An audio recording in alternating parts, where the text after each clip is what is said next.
It's now time for Ermanni and Edwards with Maz, live on the Woodward Sports Network. Every day, 2 to 4 p.m. Starring Ryan Ermanni, Michigan great and former NFL baller Braylon Edwards, and of course, Tom Mazawey. Let's talk some sports.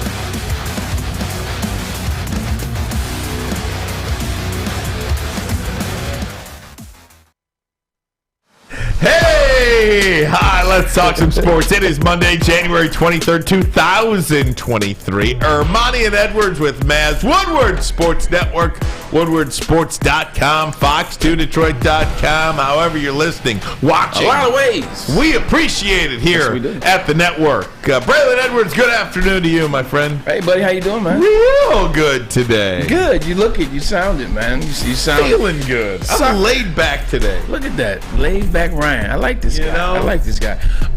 Side note. Have you ever been driving behind a car and it's a nice car? It's a new car. Or it may not be a new car. It's a nice car. And you look and it's just beat up. It's dinged up. And you're like, how could you get that beautiful automobile just dinged up like that? And then you observe the way they drive and almost run into you and everybody in front of you like, I got it. There was a Porsche Carrera 911 that was it was a beautiful color. It was just beautiful. It wasn't a new one. It was one. It's like a 90. It's like a 98 model. So one of those real. I love that, like the 90s and the late 80s. And it just was beat to. And damn. Like, how could you abuse it? And you're watching it zoom through traffic. It almost clipped the car at the light. I'm like, come on. I was pissed. I almost wanted to pull over. Like, hey man, pull over. Let me talk to you about driving that car. That's a sin. It is a sin. It was a beautiful Porsche 911 Carrera, and he was beat up, and it was beat up. And he was zipping and zooming and out of traffic. And he almost hit this Tahoe that was right next to me. Hopefully it wasn't mine. No. This is on Maple, man. If it would have been yours, I'd have jumped out and fought it. We would have gotten out. Tom Mazawey, good afternoon to you, my friend. Hey, fellas. How are you guys? How comfy is that sweatshirt you're wearing? Maz has been walking around, Braylon, the entire building People today. are stopping me everywhere. People love the sweatshirt. Why are you wearing this, they're saying? First of all, it's a beautiful sweatshirt. That's this year's model, right? It is. Yeah, because I got my Jets one. I know, it's the identical. same one. You should have wore it last week. No, because the Giants were playing them. I couldn't wear it. You should have wore the week before that. Well, maybe. Anyway, here I am. Maz is walking around the entire building today. Hey, feel this. That material This is from Homage. is beautiful. So it's funny. I got the same one, and I got my dad one. When I came back from the Jets, I bought one, and after I bought one, they came with one after I was leaving. This is when I went to the first Jets game against the Dolphins. I was like, well, I wouldn't have bought it if you told me this. I gave it to my dad. My mom felt the material.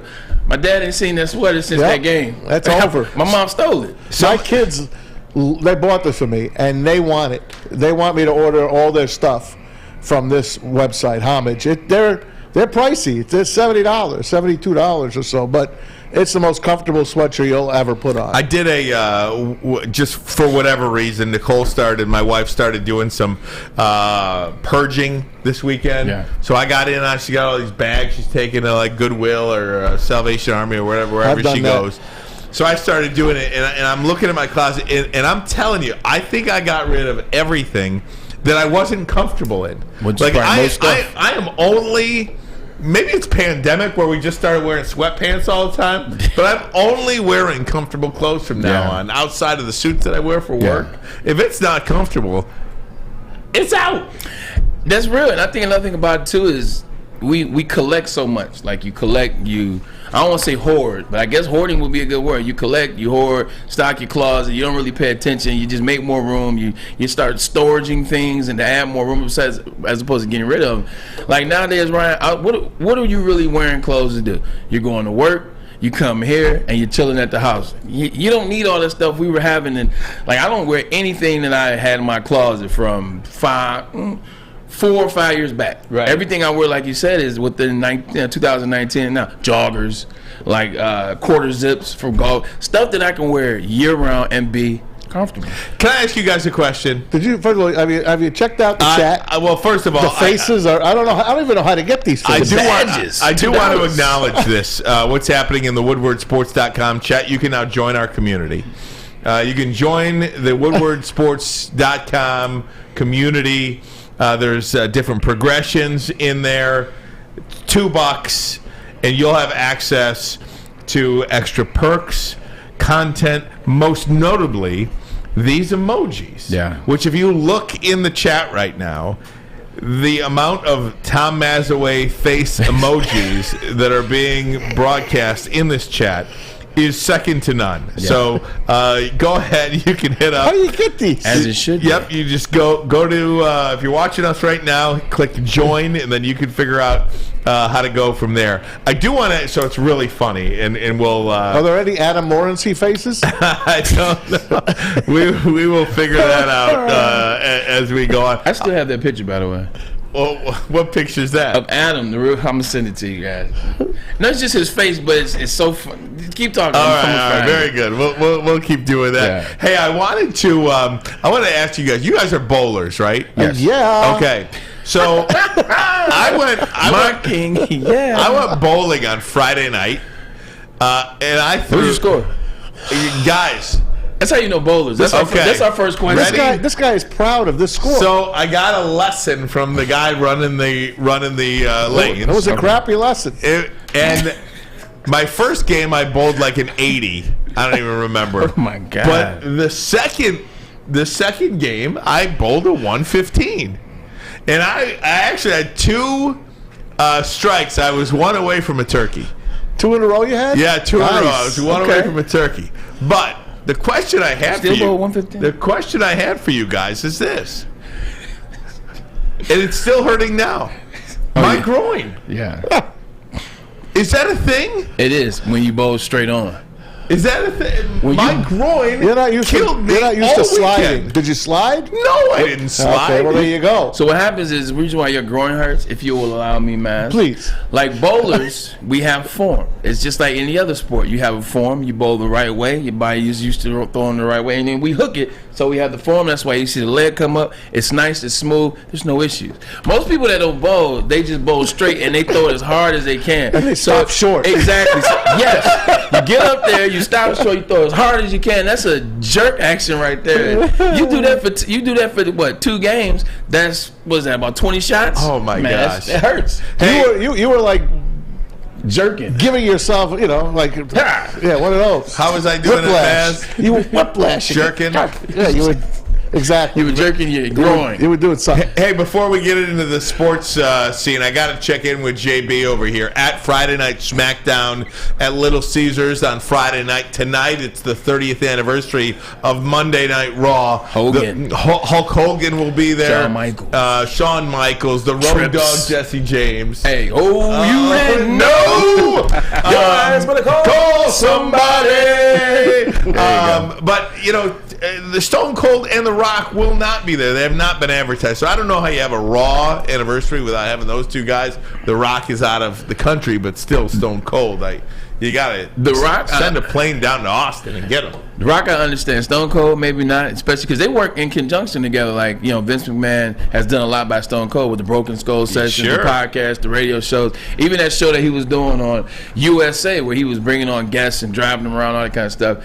With The Rock, the reason why you won't see The Rock there is because of the setup for Royal Rumble next Saturday, or this coming Saturday, which is going to be the setup for WrestleMania. They don't want to show The Rock now because everybody expects Rock and Roman Reigns for WrestleMania. So they can't spoil it tonight. Can't do it tonight. Can't spoil it tonight. JB, how was SmackDown on Friday?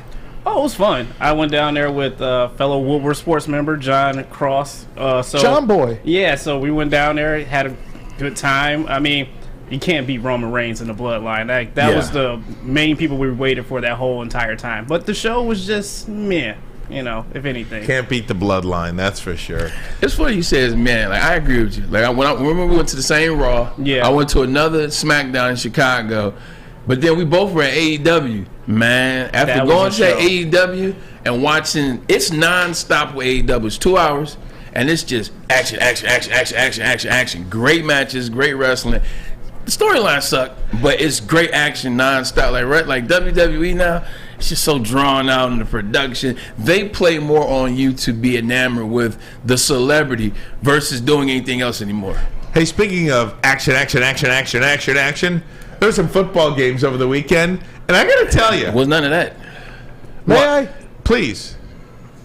I'm disgusted by the times that these football games were on. Oh. Let me tell you something. Hold on, is this Mondays with Matt? No, I'm not even on Mondays with Matt. I just got to say, I really felt like I watched football for like 50 hours. The way those games laid out, 3 o'clock, 3:30, 7:30, 4:30 and 8, 3 and 6:30. I swear to you, I completely was thrown off. Yeah. I did not enjoy the games as much as I had always enjoyed. I'm sorry. Give me the 1 and 4. Enough. I know I'll never see it again. I already know that. But I don't like it one bit, the way the games went on. Yes, I just don't like. I didn't enjoy it as much. I'm not going to say bored, because I can't be bored by NFL. But I was fatigued. It was weird.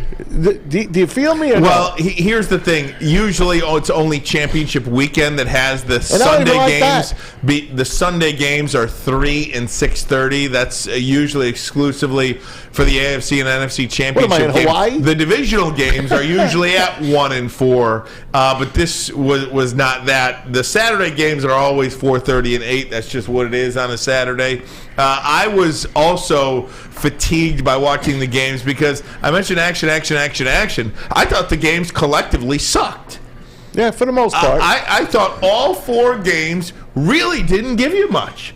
This was one of the worst weeks of football in the divisional round that I can remember, Braylon.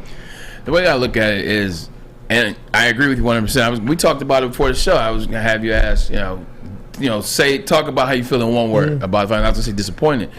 I think part of it is these 17 games too, man. Like these 18-week seasons, 17 games, like it's starting to take a toll. Like last year they played 17 for the first time. This year they played 17 for the second time. It's 34 games. Playoff team. Look at a team like the Kansas City Chiefs that go to the playoffs every year. They're going to be a 1 or 2 seed every year. They're going to the AFC Championship every year. Start to do the math in your head, Ryan. How many games has Patrick Mahomes played since he's been the starting head coach? How many games will he play in the last 2 years? He made the AFC Championship last year. That's 3 games. On top of 17 games, that's 20. This is 40. If he makes the Super Bowl, that's 41. And now they took the bye away. And then they're going to try to add 18. Like, these guys are going to be worn down. Like, one of the big things I saw was injury. Now, injuries are a part of the game. They happen. They do. Von Miller got hurt in the second week of the season. So, injuries do happen. But guys are just beat down and fatigued. Stephon Diggs gets injured. Tony Pollard gets injured. It keeps going.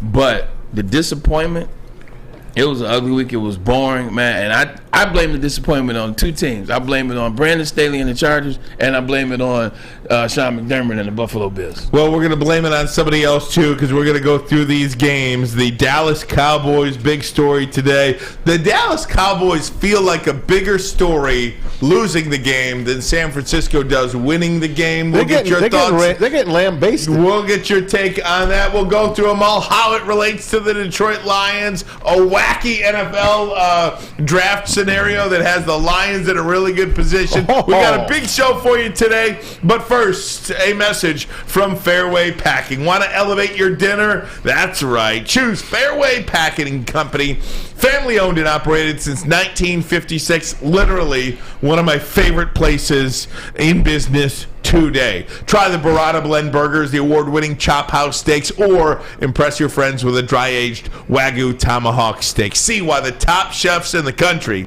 choose Fairway. You can visit their steak shop. You can just walk right in.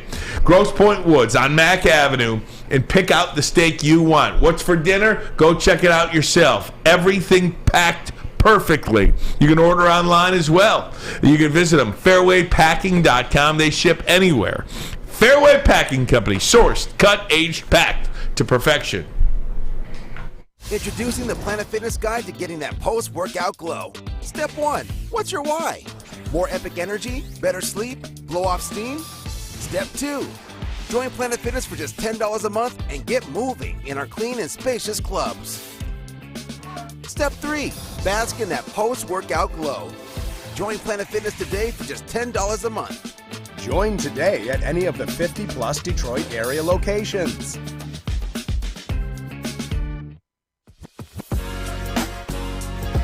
What's a winter wonderland if you can't shop, eat, and play Lucky for you, you can do it all at the Downtown Detroit Market, Cadillac Lodge, and the new winter version of the Monroe Street Midway, all located just across the street from Campus Martius Park. Find the fun at deckedoutdetroit.com.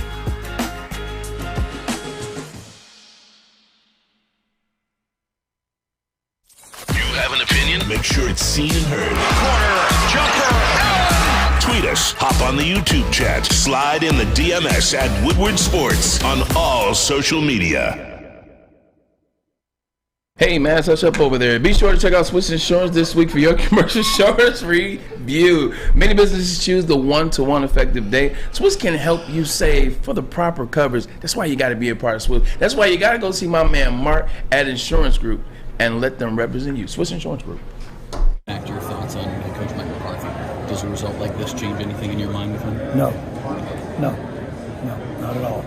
And their decision for our kicker was exonerated with his field goal in my mind, and I'm proud for him.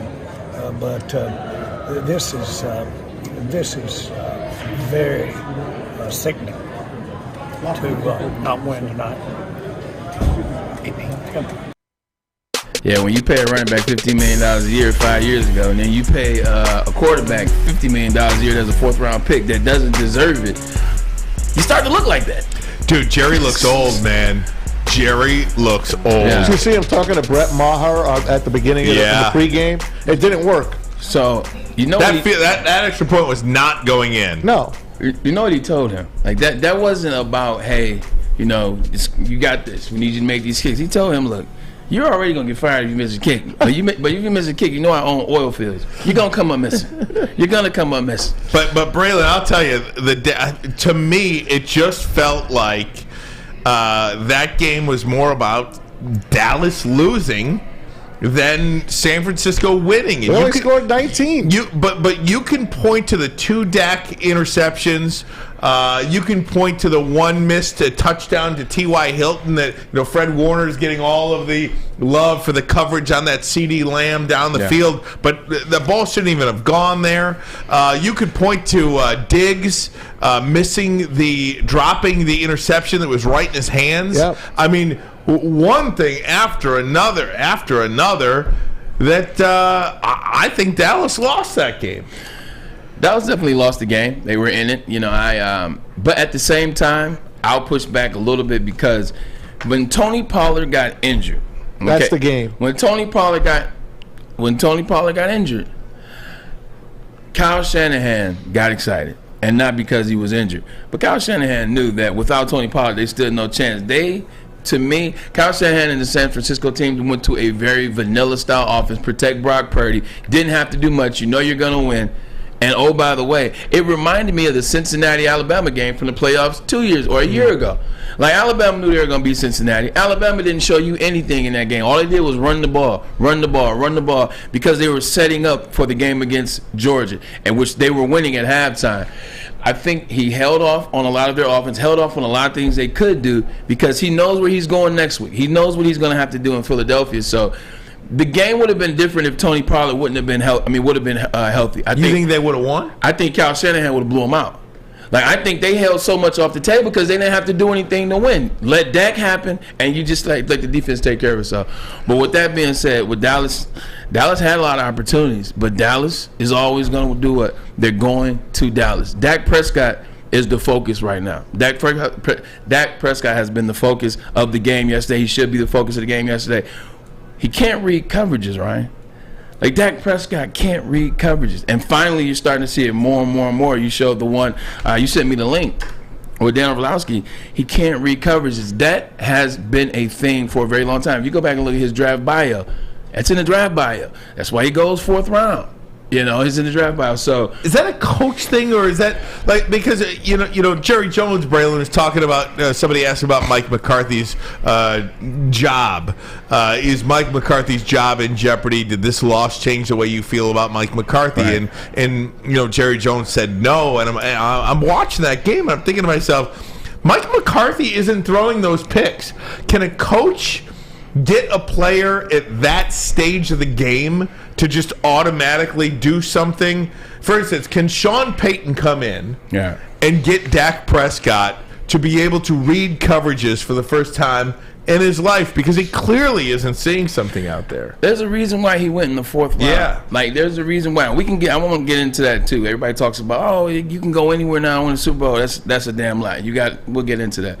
But if you're not mentally equipped to handle situations, if you're not mentally equipped to be clutch, you won't be clutch. Mm-hmm. There's a lot of players in NFL, NBA, NHL, MLB that have been really good players. They're not clutch. They're not mentally equipped for the big moment. If Dak Prescott played for a good team in a small market, I think he'd be a better quarterback because he wouldn't have to worry. He plays for the #1 team in the NFL, arguably the biggest franchise in the country, any sport, not named the Yankees. He's arguably in the biggest team, the biggest market. We talk about the Cowboys on this show. We're nowhere near Dallas. Everyone talks about the Cowboys every year. They haven't won a playoff game until this year. 32 years, and we talk about them every year. He is in a huge market, and I don't think he is mentally equipped as of now. He's not mentally strong enough to handle being the quarterback for the Dallas Cowboys. What comes with that? Hey, look, Tony Romo was a really good quarterback. He wasn't mentally equipped to be clutch in moments to be the quarterback of the Dallas Cowboys. It is a real thing out there. I think he's a good quarterback. I just think he's in over his head. And you know what? There's nothing wrong with that. There's nothing wrong with that, but I think he's in over his head, can't read coverages, he overthinks a lot of things, and then it doesn't help when during the season, like, they run the ball some weeks and then make him pass the ball 45 times other weeks. So I think they didn't help him out as well, but he's just not mentally equipped to be the quarterback of that team. It takes a lot to be. I mean, you got, look at all the distractions with Jerry Jones, going against what coaches say, or giving information, or saying I don't like this or I don't like that. Look at the coaches. The coaches have no say. Like, look at every year it's a fight. Which coordinator is going to be the new head coach? Oh, neither one of them. We're going to keep Mike McCarthy. Look at what players they get rid of, what players they keep. They're in the news. It's a lot that goes on in Dallas, and I just think it's too many distractions. He's a great person. He's a good player. Just not mentally equipped to handle being the quarterback for the Dallas Cowboys. And if we're honest, Troy Aikman is the last one that was. I just feel the game changed when Pollard went down. I thought Dallas was doing what they had to do, both offensively and defensively, against the Niners. They're playing in San Francisco. They made Brock Purdy look just ordinary. They weren't running the ball, the Niners weren't. They made some good plays. CMC was playing outstanding, Christian McCaffrey. Deebo Samuel, they kind of shut him down. Dallas was really, to me, at halftime, or was just before, when did Pollard go down? Just before halftime? Halfway through the second. It might have been. Anyway, I really believed at that point, when he was in the game, that they were going to wind up winning that game. Matter of fact, I texted you guys on the chain, and Ryan even said, hey, I'm kind of rooting for Dallas here. I found myself rooting for Dallas. It just felt, watching the game. It just felt right at that point. I thought they had solved the Niners at that point. I really believe it. They lost. Remember, we always said when San Francisco scores 20, it's over. Yes. They scored 19. Dallas should have had a lot more than 12. They left a lot on the field. But again, I'm telling you, Tony Pollard is the straw that stirs the drink on that team. See, here's where I disagree with you.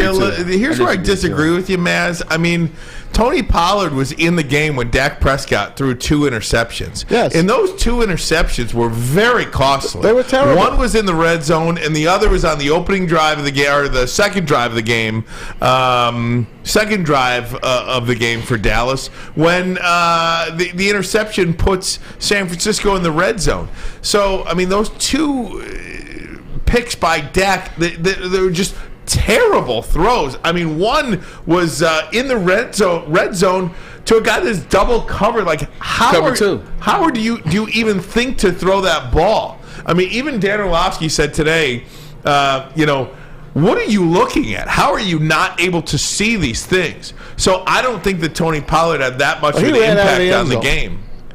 He ran out of the end zone. It's a lot easier talking about these quarterbacks when you're watching video. All these guys, the Hasselbacks and Dan Orlovsky, who I love. Well, I'm just saying, it's a lot easier now. Listen, if I told you at the beginning of the week, Dallas was good, the Niners were going to score 19, who would you have picked in that game? Dallas. Thank you. But let me ask you this, and this is why I say I agree with Ryan, and I'll give pushback. Not necessarily disagree, just give pushback. If you are the offensive coordinator for the 49ers and you know you don't have to do anything to stay in the game and eventually beat the Cowboys, why are you going to expose what you could do with Deebo Samuel and save that for the Eagles game? Why are you going to expose some trickery that you're going to do with Brandon Ayuk, who nobody pays attention to, and he's always wide open? Why are you going to expose some of the Christian McCaffrey plays that you have definitely been working on for 8 weeks when you don't have to? Watch Kyle Shanahan play against this Eagle team. I'm sticking with the 49ers to beat them. But I'm telling you, nobody was scared of Dallas on the 49ers team. Kyle Shanahan wasn't. If you can beat a team without doing a lot, then why do a lot to beat that team? Save some Kittle stuff. was a one-man wrecking crew. You know what? It's funny. You say this a lot during the Michigan season, this past Michigan season. You always say, Bray, don't you think they're just waiting? Hey, Bray, don't you think they're just waiting for the Ohio State? Don't you think they're just waiting? Don't you think they got some stuff up their sleeves? Soon as Tony Pollard went,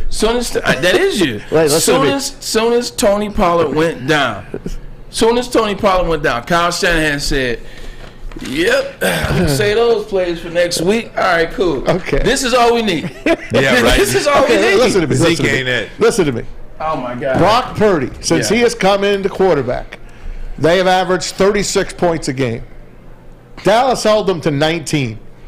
Dallas should have won that freaking game. Let me ask you this: Kittle beat them on his own? How is he still? How is he so wide open? Alabama beat Cincinnati 21-9.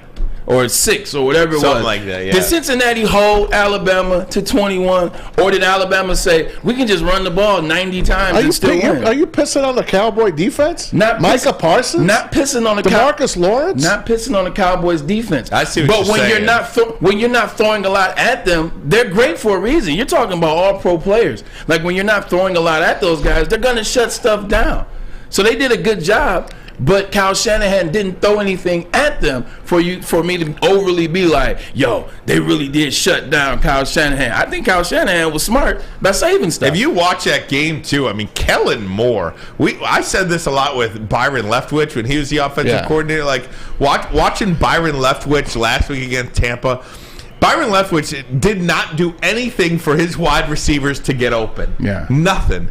Conversely, Kellen Moore did nothing creative for that Dallas offense to generate any sort of ammunition or just ability to make plays. I mean, nothing at all. Dak is flat-footed in the pocket. Wide receivers aren't open. Yeah. No running lanes for the wide receivers. I put that on the offensive creativity of the offensive coordinator as well. I want to get to the San Francisco end of things. Lots to get to, guys. We still got to touch on Kansas City.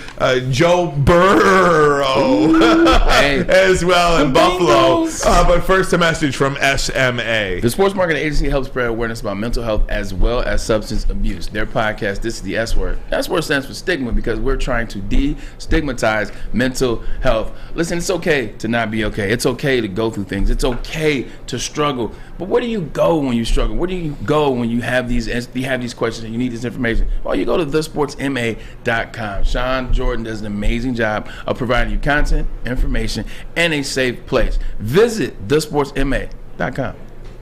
By now you know me, Christina Gennari, as the obvious choice in real estate. And you know my website, soldchristina.com, as your #1 resource for buying or selling your home. Myself, along with my amazing staff, pride ourselves on making your home buying and selling experience a relaxing and easy one. Come see why we are the obvious choice. Christina Gennari at soldchristina.com, the obvious choice in real estate. When it comes to making your haircut truly an experience, there's no better place than Lady Jane's Haircuts for Men. Come to any one of our 26 Metro Detroit locations for an award-winning haircut experience and qualify for a chance to win a down payment for your dream home up to $200,000. Our precision haircut and talented stylists will have you looking good, feeling good, and give you a chance to change your life forever. Lady Jane's Haircuts for Men, open 7 days a week. Walk in anytime. It's wicked awesome. Woodward Avenue, the first paved road in America. Woodward Sports, the first sports network born in Detroit and made for Detroit. Hey, gang, it's Maz for Cousins Maine Lobster. CousinsMaineLobster.com. Get on that website right now. Download their app, and so you can find out where those trucks are. Those beautiful Cousins Maine Lobster trucks, the kitchens rolling around Metro Detroit to give you the finest in seafood. Lobster bisque, New England-style clam chowder. They put lobster in everything. You can just have lobster on its own with some fresh butter on it. Outstanding. But how about a lobster mac and cheese, a lobster grilled cheese, so much more. You got to check them out. Lobster, as fresh as it's coming from Maine, but it's right here in Detroit. CousinsMaineLobster.com. Tell them Woodward Sports sent you. Get some of that lobster. Get it. Can't wait for that. My mom said I got you dead on, by the way. My imitation. Spot on, man. Let me hear. Oh, Bray, hold on. Don't you think? Hold on, Bray. I like when y'all go up when he sets you up. That's fine. But go ahead. Oh, hold on. Welcome back, WoodwardSports.com, guys. If you're in the chat, we got clown. So much great stuff going on the WoodwardSports.com chat. Just go ahead and check it out. You can join the community now for $2, and you'll have access to all kinds of emojis with our faces on it, content, extra perks. You see this one that says "Shut up, fish"? That's probably my favorite one. I don't know why I think that's funny, but anything that has to do with fish, I find funny. You like Fish's music, don't you? Yeah, the way he puts the music I couldn't believe it. 2-minute mess up. It's so funny. All right, guys, we talked so much about Dallas. What about San Francisco? How good is this football team? How good is this defense? 12 in a row. We are talking about Dak Prescott being so bad yesterday. Does the San Francisco defense have that ability to just make anybody in the league look that bad, Braylon? I mean, are we going to be talking about Jalen Hurts next week like we are Dak Prescott? Is that all about San Francisco's defense because they won 12 in a row? You got to give them some love. You got to give them a lot of love. They are the best defense in the NFL. I mean, them and the Eagles. We'll see. I can't wait to watch next week. But you got to give them credit, too. But you also got to look at what Geno did. Look at what Geno did against that defense and the 49ers, that defense, right? Talking about Geno Smith. Geno Smith was not paid nearly as much as Dak Prescott. Name wasn't even on the radar until this year. I think Geno Smith had 24 first downs against the 49ers. Dak had 15. You look at the yards that Geno had. You look at the yards that Dak had. Completions, I think Dak was 50%. Geno was up at 64. You look at first downs. I think Geno was at 50% on third downs. Dak was 5 of 15. So that defense is some ways you can find some spaces in there. That's why you got to blame a lot of that on Dak. But now with that being said, the 49ers defense, they are real, but there are spaces, there are openings in there. And I think watching that tape back this morning, I'm like, it's going to be interesting what Jalen Hurts does with that, because Jalen Hurts isn't Dak Prescott at all. He's ascended. He's past Dak Prescott. He even throws a nicer ball now than Dak Prescott. There are some openings. No doubt about it. That's not even debatable, 100%. By the way. There's some openings there in the 49ers defense, but Dak just couldn't access them. Partly Kellen Moore, but he just didn't look comfortable. He couldn't access them. He couldn't complete. He didn't have the, like I said, the mental strength to overcome and to get out of his own way in certain things, overthinking every threat, overthinking every play. I've seen it before. I've seen quarterbacks do that. You get in the game and you're like, I know this guy is good, but then they get in the big moment and it's like, damn, should I let it go? He was late on passes. He was flipping it up, trying to place balls in there as opposed to just throwing them. So that 49ers team is good on defense, man, but offense is going to be key. Offense is the offensive line, Christian McCaffrey. I think they have the ability to play any type of game. Brock Purdy is going to be that's the wild card. Christian McCaffrey, Maz, and we said this kind of when he got traded. This guy, if he was close to the Christian McCaffrey MVP type player, San Francisco is going to have a chance to be right here. He is that, and they are here. Boy, was he perfect for them. Unbelievable. Perfect fit. Kyle Shanahan, that was like a wish from God for Kyle Shanahan. And they're keeping him healthy. you see he's got trouble with his calf. He's got to go out a lot, stretch his calf out a lot. If they can keep him healthy, they get the week off in between the Super Bowl and the championship game. They're going to be tough, but the Bengals and the 49ers are going to be a great Super Bowl. Yeah. Well, if it is that, there is one more game to play, and part of that, though, too, is you mentioned Brock Purdy. This kid, I think you got to give a lot of credit to Brian Griese. I tweeted this out yesterday. I mean, Brian Griese's name is not mentioned during the broadcast ever.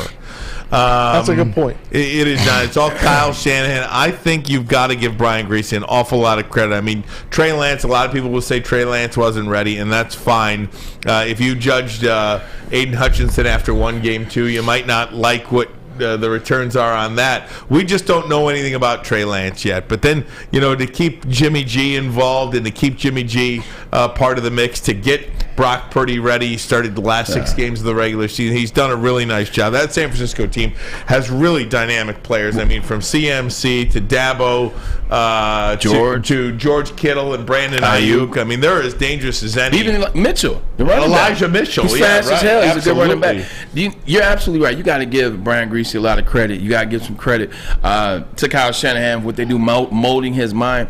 There was a play in that game, and it was early, Maz, and it was early, Ryan, with Brock Purdy. They were in the red zone. Because what did we say on Friday? You know what? What did everyone say on Friday? It's like, hey, we get it. 9 games in a row, 10 games in a row. But this is Micah Parsons. This is the playoffs. He's still a rookie quarterback. Remember in that red zone when he got the dropping back and he did that funky spin move and then just let it go and he got lucky and went out of bounds. Actually, Kittle was he was like 20 yards behind the line. And he just he reversed spin and just threw it instantly. On that very play, I said, "Here it is.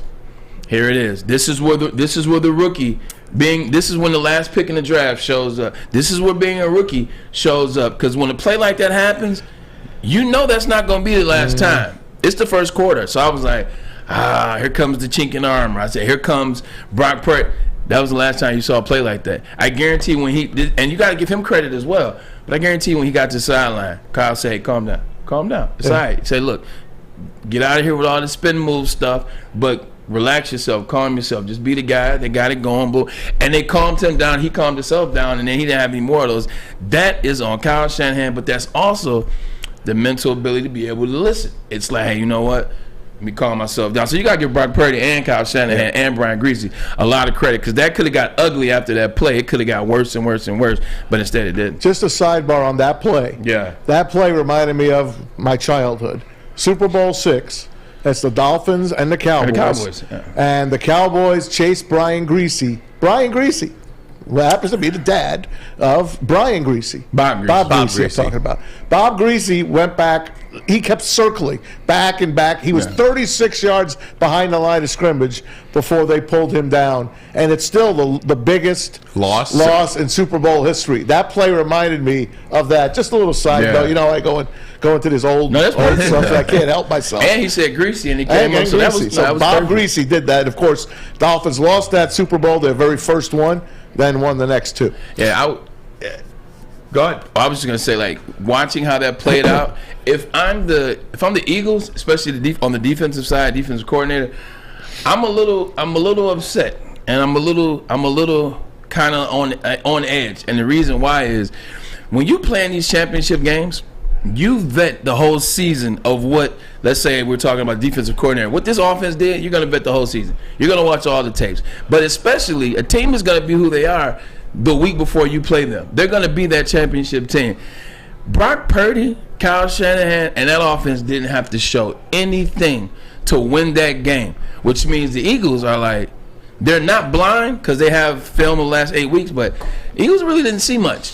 We're going to have plenty of time to talk about San Francisco and Philadelphia in the NFC Championship game. Just first off the jump, I mean, when you look at what San Francisco's done, they've made 3 of the last 4 NFC Championship games and 6 of the last 12 NFC Championship games. 3 of those with Harbs. Absolutely.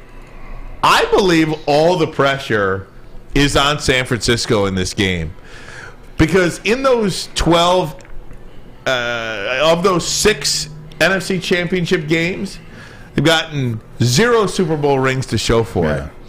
eventually, that's like the Pistons, where they made it to 6 straight Eastern Conference championships, only got one NBA championship out of it. At what point are you considered, I don't want to say failure, but isn't all the pressure on San Francisco here? How many times can you go to the dance and not grab the bouquet?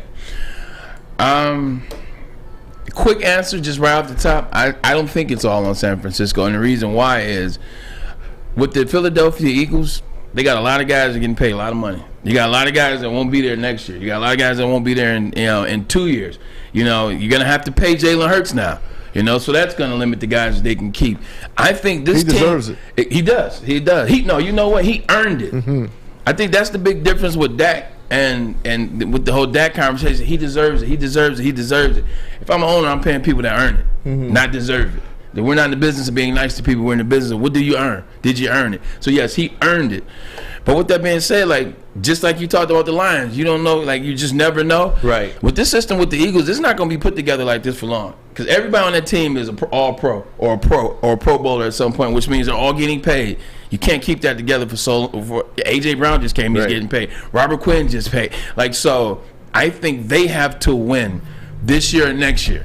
I think the way that the 49ers are constructed, it's a reason why they've been to 6 of the last 10. It's a reason why they've been to 3 of the last 4. That offensive line, they only paid Trent Williams big money. Nice offensive line. Best offensive line in the NFC. You look at Brock Purdy. If Brock Purdy works, if Brock Purdy wins this game and gets to the Super Bowl, I don't need Tom Brady anymore. I don't need Aaron Rodgers anymore. I got Brock Purdy. I got a system in place. CMC already has money. Debo just got paid. Ayuk's not getting paid that much, the defense. So I think they will be able to be there for the next foreseeable 5 years. I think Philly, this might be a 1-2 year window. Maz, how sick were you on Saturday night?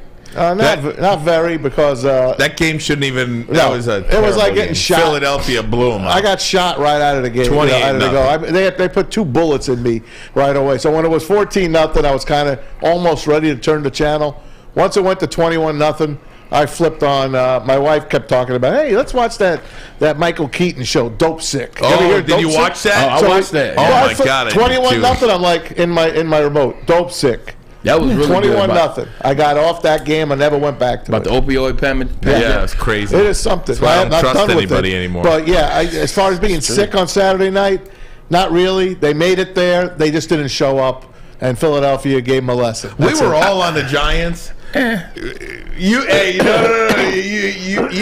were on the Giants. I picked the Giants. That doesn't make me on the Giants. That's right. That's true. That's true. You picked the Giants. I picked them. You didn't pick them to win. Yeah, that's right. Good clarification. I will say we should have known. We should have known the Giants were just. I mean, their last 9 games. They started out 7-2. They essentially did what the Lions did opposite. They started out 7-2, and then they finished the season in their last 9 games. They were 3-6 with wins against Indy behind Jeff Saturday, Houston, and Washington. And that's why you asked Mans that question. You say, are you sick? No Giants fan in this world should be sick about that. And not even just a loss. Even a blowout. So what? We weren't supposed to be here this year. But what they did see, they saw a head coach that gets it. They saw a head coach that turned a quarterback that potentially nobody was going to want. I like him. Now, I like them for each other. Like the quarterbacks, the coaches that work in this league, they're together. You look at Mahomes and Andy Reid. You look you find your as a coach, you find your quarterback, you find your coach, you got something. I think they have something with Daniel Jones. What did I keep asking you the Minnesota week? Last week I said, when it's 3rd and 7, who the hell are you throwing the ball to? When it's 3rd and 10, who's going to make you that big play? Richie James. Exactly. And where was he at? I like Richie James. I think if I'm a Giants fan, I'm not mad. Man, are you paying Daniel Jones? I mean, it's like the tale of 2 weeks. Are you paying Daniel Jones $30 million? Yes. Owners have money now. Owners have big cheese now.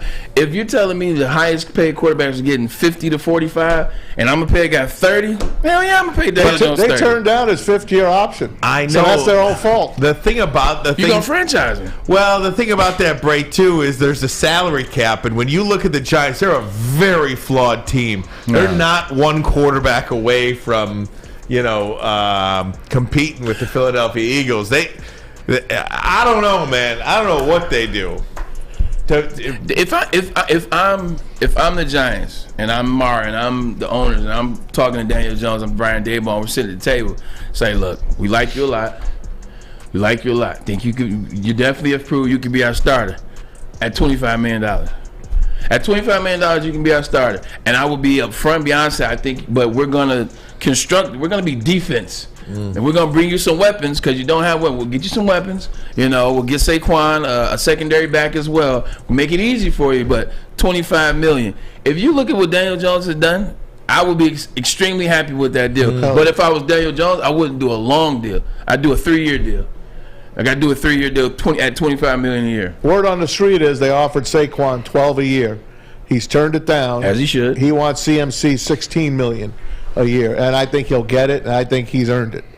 He absolutely He's has. the only person on offense. I mean, that's a one-man wrecking crew. More football, including, is there a new best quarterback in the NFL? Does he reside in Cincinnati? We'll have that for you next. But first, a message from the Folding Warehouse. Yes, sir. The Folding Warehouse, football and bowling, my two favorite games, put together in one beautiful game at the Folding Warehouse in Hamtramck. Chris Hutt invented this game, opened up a couple of other ones across the country as well. So get down to Hamtramck, 2 ways to play, $12 unlimited open play or a private lane reservation on your own. You can have that for $120. You get it for 2 hours.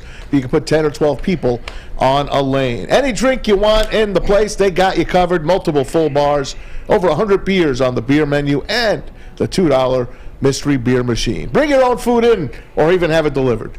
Check it out, foldingwarehouse.com. It's a great day to get some Centron in your life. Okay. There it is. Centron, here we go.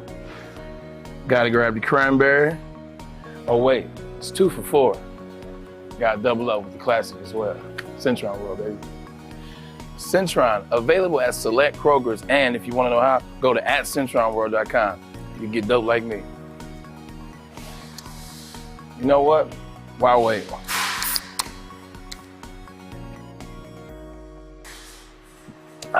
Great taste, guaranteed.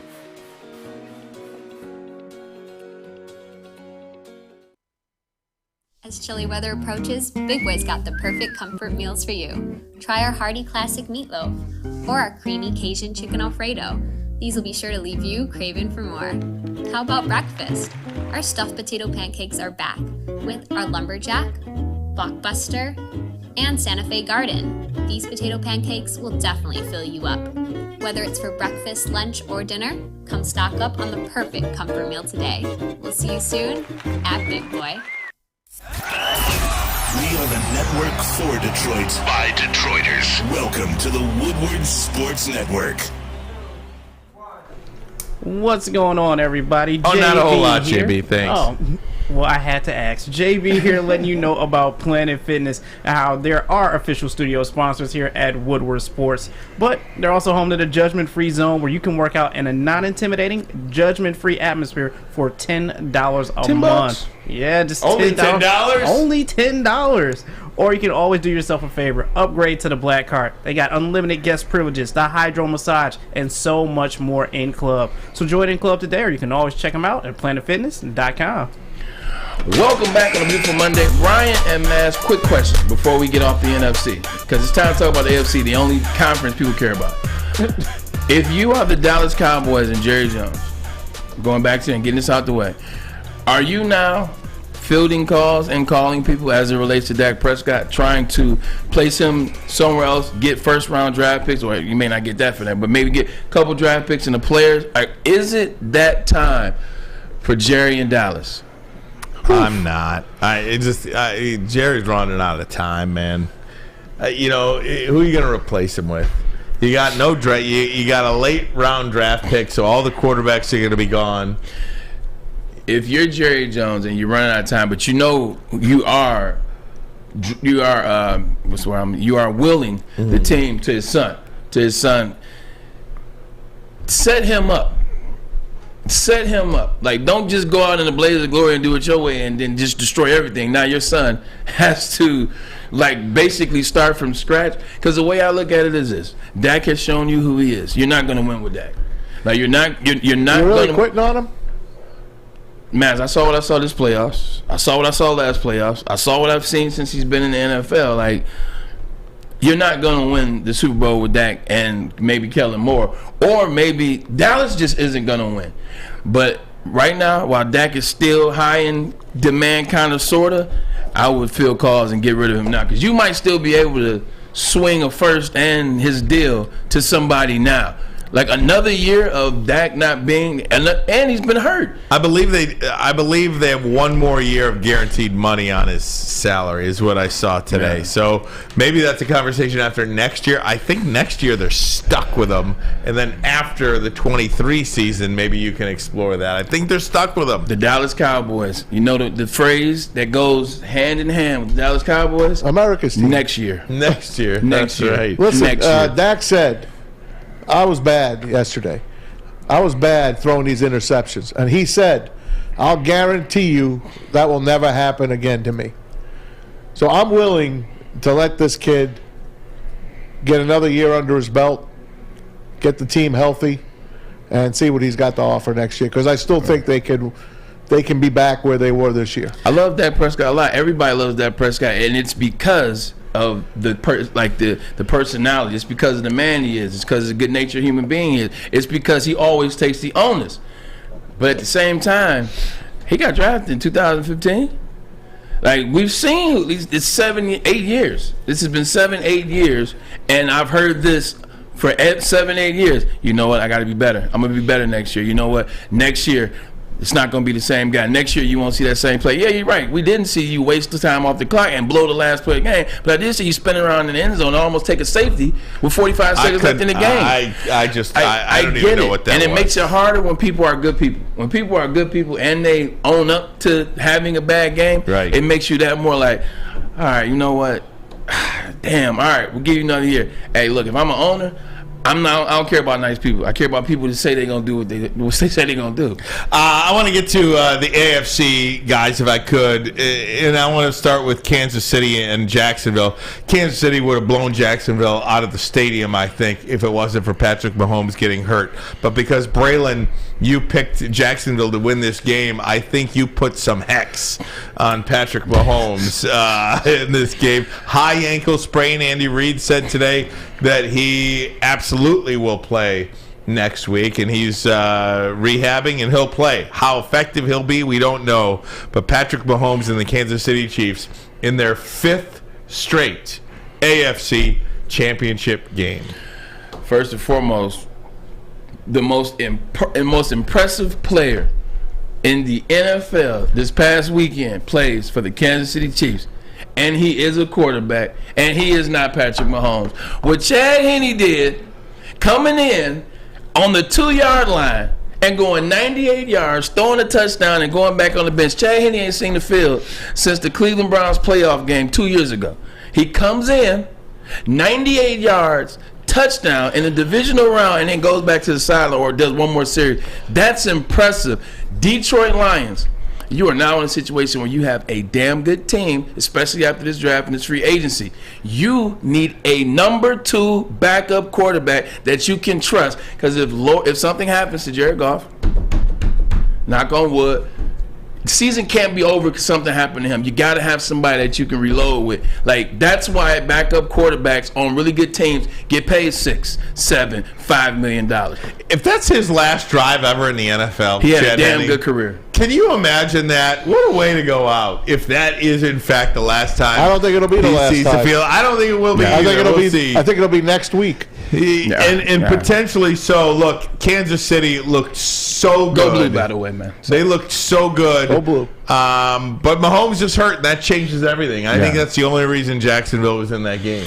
Yeah, 100%. I mean, Christian Kirk dropped a 63-yard wide open pass, and Matt said it was a tough catch. Cat's making $22 million. I mean, I've seen people do all type of crazy stuff, like gloves and all this. So no, he got to catch that. I think it would have still been a bit of a game, but it wouldn't have been. I never would have been in fear that Kansas City would have lost. Like Patrick Mahomes, and the only reason I picked them is because Jacksonville's a second half team. Like, they kind of pucks around the first half. Trevor Lawrence that doesn't necessarily look good. And this is all year, too, by the way. I mean, look at the win against the Cowboys. Like, they're good in the second half. And in the second half, the Kansas City Chiefs kind of ease off the gas. But with that said, Patrick Mahomes is special. Like, Patrick Mahomes is the best quarterback in the NFL. And I think it's distance between him and everybody else. Can I ask you this? Put this in perspective for me. Yeah. Patrick Mahomes is 27 years old. Right. He's been to his 5th straight AFC Championship game. He has never played a road playoff game. And if you want to put that in perspective, Peyton Manning at 27 won his first playoff game. Yeah. Mahomes has been to 5 straight AFC Championship games. It's amazing. How good is this guy? Here's another little nugget you can throw in there. If he had his starting left tackle, left guard, and right guard against Tampa in the Super Bowl, I'm not sure Tampa beats Kansas City. But anyway, you can't play the if game. He's damn good. It also helps that he has one of the greatest coaches of all time on his side. And it goes with great quarterbacks. You mostly have a great coach with you. There's no doubt. There's no all-time great quarterback that didn't have an all-time great coach. It's amazing. It truly goes hand in hand. Yeah. But take nothing, not a speck away from Patrick Mahomes. He's the best in the biz. I've seen some great quarterbacks. I've seen some first-round draft picks, some high-round draft picks, play with good coaches, start with good coaches. I've never seen anything like this. Andy Reid is damn good. He's my favorite mind in the NFL. Offensively, I was going having a back and forth in the Woodward chat yesterday about it. They said Kyle Shanahan, I said Andy Reid. I saw what he did with Alex Smith, like that. End of story. But there's nothing been anything like Patrick Mahomes. So let me ask you this, because if you turn on ESPN today, one of the things that you heard all day long was that Joe Burrow is the #1 quarterback in the NFL. And Patrick Mahomes is the best player in the NFL. I don't know what that means. Can anybody explain that to me? Explain it to me. For the lay people. What does that mean? At any position, all right, you're a player at your position, whatever. There's the actual position. So wide receiver, I give an example. All the time I talk about Tyreek Hill versus Stephon Diggs and Justin Jefferson, Jamar Chase. I never put Tyreek Hill in front of those guys. I say that Stephon Diggs is the best wide receiver, or Justin Jefferson, Chase Diggs, and Devontae Adams. Those 4, they can fight it out for the #1 receiver. Tyreek Hill is the best player playing receiver. Like, Tyreek Hill is the best player playing receiver, but though he can't run routes like those guys. He doesn't do a lot of the receiver things like those guys that come with the position. Switching it over to those two. Joe Burrow is, like, he never misses throws. Like that, the flat route touchdown he missed to the tight end, that's the first throw I've seen him miss all year. He never missed throws. He never gets up. Like, he's always in the same presence of mind. He makes the right throws. He makes the right reads. Like, he's just everything you want out of a quarterback. Even the physicality. He's everything you want out of a quarterback. Mahomes is just, he's born like that. Like, Mahomes is something altogether, like, created in somebody's lab somewhere in Alaska or something. Like, he's just amazing. He's deceptively athletic. He's big. He's deceptively physical. He doesn't go down right away ever. Like, he's got a rocket launcher for an arm. He is very smart. His father played professional baseball, so he's been around it. He's also could have been a professional baseball player. He is the best player in the NFL. He's the best quarterback. So I can see how someone said Jabbar is the best quarterback, but Patrick Mahomes is the best player. I think that's what they mean. It's the X's and O's versus all the intangible and extra stuff that make you good at as a player. I don't know what ESPN's talking about. It's still Patrick Mahomes. You got to put stuff together to talk about on a daily basis. So here's how it goes: Mahomes is the best quarterback, and Joe Burrow is the second best quarterback. Yeah. And then there's a big gap for third, fourth, fifth. Yeah. Yesterday in the post game, they were talking to Joe Burrow, and he kind of like slipped up, maybe, or maybe he didn't slip. They're like, "What are you thinking next week? You're going against Patrick Mahomes and the Chiefs?" Well, it's a great place to play. The 2 best teams, the 2 best guys, and he got right up. He said the 2 best guys. But I heard that. His attitude. I heard that. Is second to none. I mean, he knows he's got big ones. He and he don't care. Is he the closest thing to Tom Brady that we've seen? Yes. From any of these quarterbacks coming out? Yes. Just, that nose. I mean, there's that throw going on, like the pregame throw. I texted it to the thread. That's just a guy that knows he's going to win that day. Correct. That's a player that knows he's going to win that day. They are so lucky to have him.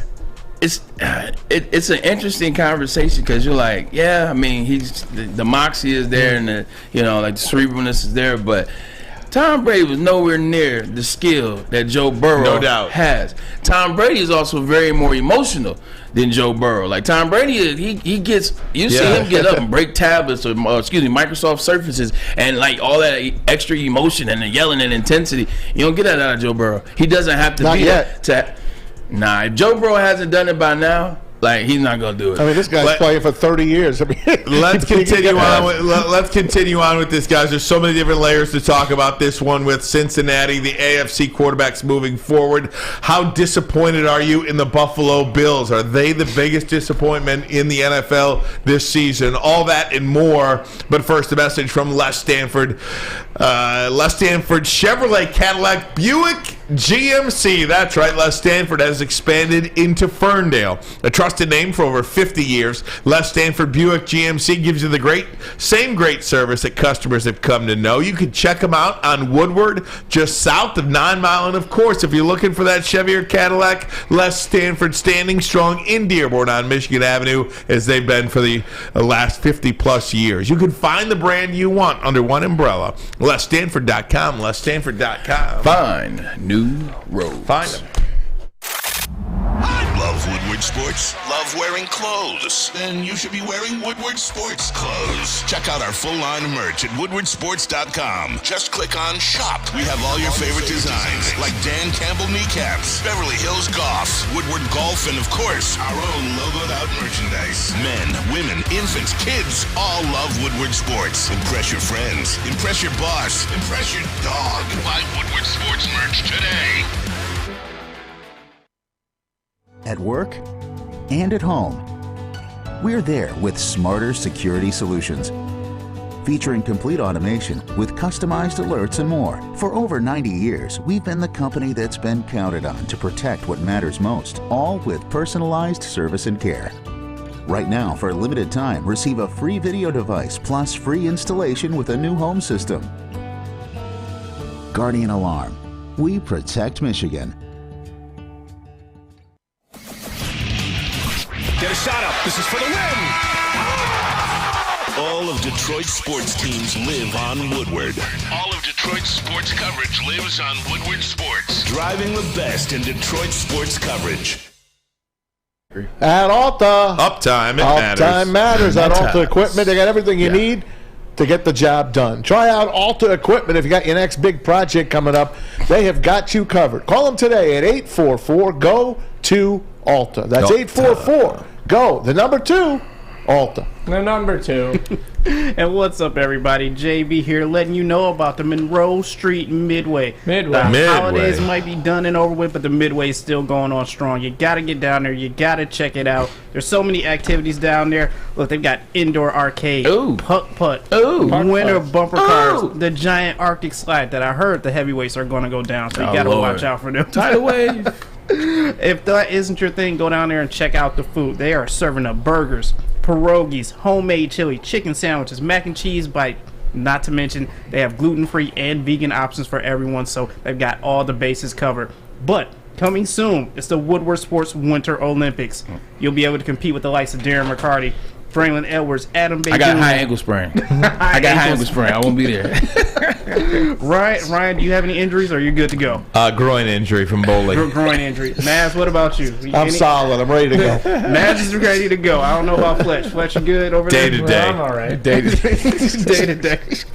Well, the rest of the Woodward Sports family will be down there as well for the Monroe Street Midway games. You got to check it out at deckedoutdetroit.com for more information, and we'll see you at the Midway. Look, I know we're rolling with the playoffs. We're rolling with the top quarterback, so I hate to break it up now, but I was just thinking this. When's the last good snowball fight you've been in? Been a minute. Been a minute. I told them kids yesterday, too, Daddy ain't playing today. You want to go outside, play in the snow? You go play. You go play. Daddy I ain't playing recover today. Watching Daddy got football. chill. Daddy's It's football chilling day. today. My groin hurts. I picked up some snow. And I just hurled it. Like, I don't know, it's a typical thing to do. Picked up some snow right now. I was walking out the house, hit a tree. I was like, still got it. Tore a ligament. I got Tommy John surgery. Right. You gotta have Tommy John now. You remember those snowball fights in Michigan? Oh, God. West Quad versus South Quad. Dude. Oh, come on. So, Maz, the first big snow of every winter, everybody knew, man. It was because it's no date for it. Like, because you don't know when it's gonna snow. You don't know when the big snow is gonna happen. So the first big snowfall, like, everybody on campus knows, oh shoot, it's West Quad versus South Quad. All the football players and a lot of the athletes live in West Quad. Some athletes live in South Quad, but the baseball team stayed in South Quad, so that's how they always got into it. Man, it will always be fun. It would start off right there on church. South, you get after it, and it was fun. It always started as a snowball fight. We end up. Yeah. Anyway. Who finished it? There you go. That's right. Welcome back, WoodwardSports.com. Hour number 2 of the program. Ryan Ermanni, Braylon Edwards, Tom Mazawey, Fletch, JB in the house. If you're noticing all these different emojis on the WoodwardSports.com chat, you can now join the community for like just $2. You could have access to all different kinds of our faces and emojis, extra perks, content. Joey 2 times just called me. I look like Grimace from McDonald's with this purple shirt on. Oh, you might a little bit. You look like that new. I'm not even going to say Not it. the Hamburger? I was going to say something now. I don't want to get in trouble. All right. Stay away. I'll tell you during the commercial break. Barney, But there you go. either way, on Friday we discussed, Bray, who was going to be, of the 8 teams playing this weekend, who was going to be the most impressive. I believe you were the only one that said Cincinnati. You were right. I said it as well. Did you really? Yeah, because I picked them to win. Oh, my You goodness. didn't say we're going to be most impressive. So maybe Would you like to bet on that? Well, I said the Bengals going to win 5 weeks ago. So both of you said Cincinnati. I got to win the Super Bowl. I do too. All right. Okay, great. So you're both on Cincinnati. All right. That was as impressive a performance as I think you can have in a divisional playoff game, offensively, defensively, and the one theme from all these winners, really, is that they are so dominant up front, man. They are so dominant. I mean, the Bengals were without like 2 offensive linemen and still dominated that game. 3 offensive linemen and dominated that game up front. 100% dominated the game. Their left tackle was out of Clemson and started his first game, and he dominated. He didn't allow 1 sack. He didn't even allow anybody to get in there. Zach Taylor has done a phenomenal job with this offense. Now, you can say, well, I mean, it's not hard to have the number 1 pick in Joe Burrow and the number 1 pick in, Jamar Chase, who played together, and T. Higgins and Tyler Boyd and Samaje Perine and Joe Mixon. A lot of teams have a lot of great offenses and they can't get it done like he's doing it. That defense, look at what we talked about that offensive line last year. Oh, he made the Super Bowl in spite of that offensive line. The offensive line still isn't that good this year, but they were good enough. When you have an offensive line, you don't want to spend a lot of money there. Zach Taylor's done a great job of the shortening the throws, faster throws, quicker throws, things like that. On the other side, put together a great defensive front. Hubbard, you saw what he did with the Super Bowl. I mean, the interception or fumble return for a touchdown. You see what Henderson is doing over there. He's killing it. Zach Taylor's done a phenomenal job with this defense, offense and defense. The top to bottom, which is what I kept saying when we were talking about the Eagles right around like week 11. Top to bottom is the Bengals. You watch what happened, how they played when Jamar Chase was hurt. They were winning games when Jamar Chase was hurt. 5 games they missed. They won all those games. So, top to bottom, Zach Taylor's put this team in the job, this team in a position to be really, really, really damn good. Offense, defense. I mean, Hilton was everywhere. I mean, you look at Eli Apple's even making plays. So, Zach Taylor did a damn good job. Can we talk about the Bills? We will. Yeah, we can. Nah, let Matt get a comment on the Bengals real quick. The Bengals, to me, are the best team in football, and they're the defending AFC champions. And they're an underdog in almost every game. I don't 6-point dog. I don't get it. No, they're not 6 points. Closed at 6 on the road at Buffalo. Oh, yeah. Yeah. Wasn't that something? Yeah. 5.5 was the magic number. Remember on Friday you were fighting yourself? Yep. Anyway, they're an underdog again this week. They're a 3-point dog at Kansas City. I understand they're on the road and all. But if you could look at this team and still make them an underdog, I don't know what the hell you're watching. The only difference is that they're going to be in Kansas City. By the way, they've beaten the Chiefs 3 straight times. They don't do anything wrong. And they lost 2 offensive linemen a couple weeks ago. We brought that up last week. This team is by far the best team in the AFC. By far. Kansas City, it's going to come back to haunt them that Tyreek Hill isn't there anymore. And Braylon, you could speak on that. Yeah. Who are they going to throw to? Who are they going to throw to? When, I think Travis Kelce's still open. Travis Kelce is a Hall of Fame tight end. Him and Gronk, top 2 in football history. Top 2. But they're going to take Gronk. They're going to take him away. Who do you throw to then? Side note, you picked the Bills. I know for a fact you picked the Bills that before the playoffs even started. You was like, oh, you know what, this DeMar Hamlin situation, it's going to be the Bills. How can you beat the Bills? Last week he picked the Bills to win. He picked Cincinnati to win this game. I give him that. But he was heavy on the Bills week 18, 19. Why do I have the Bengals in my FanDuel at plus 900 to win the Super Bowl? Because you listened to me talk about the Bengals for the last 9 weeks. Because you definitely said the Bills. At Planet Fitness, you said Bills. You said Bills at Planet Fitness. Last week you said Bills. We don't often put what we put in our bets, say that on the show. You don't feel confident enough. Don't give me that. I love it. Anyway, speaking to that, let's speak about those Bills because I was one of those guys that thought that the most impressive team they got a story. They got a story now. They can't be beat. When the kid went down, we all said it. Yeah, they got something special going on. You said they were going to win because of that. And stuck to it. I changed my mind. Thank you. So don't say you've been on. I took the Bengals the whole playoffs. I'm just saying. So don't say you've been on it. I've been talking about the Bengals since week 9.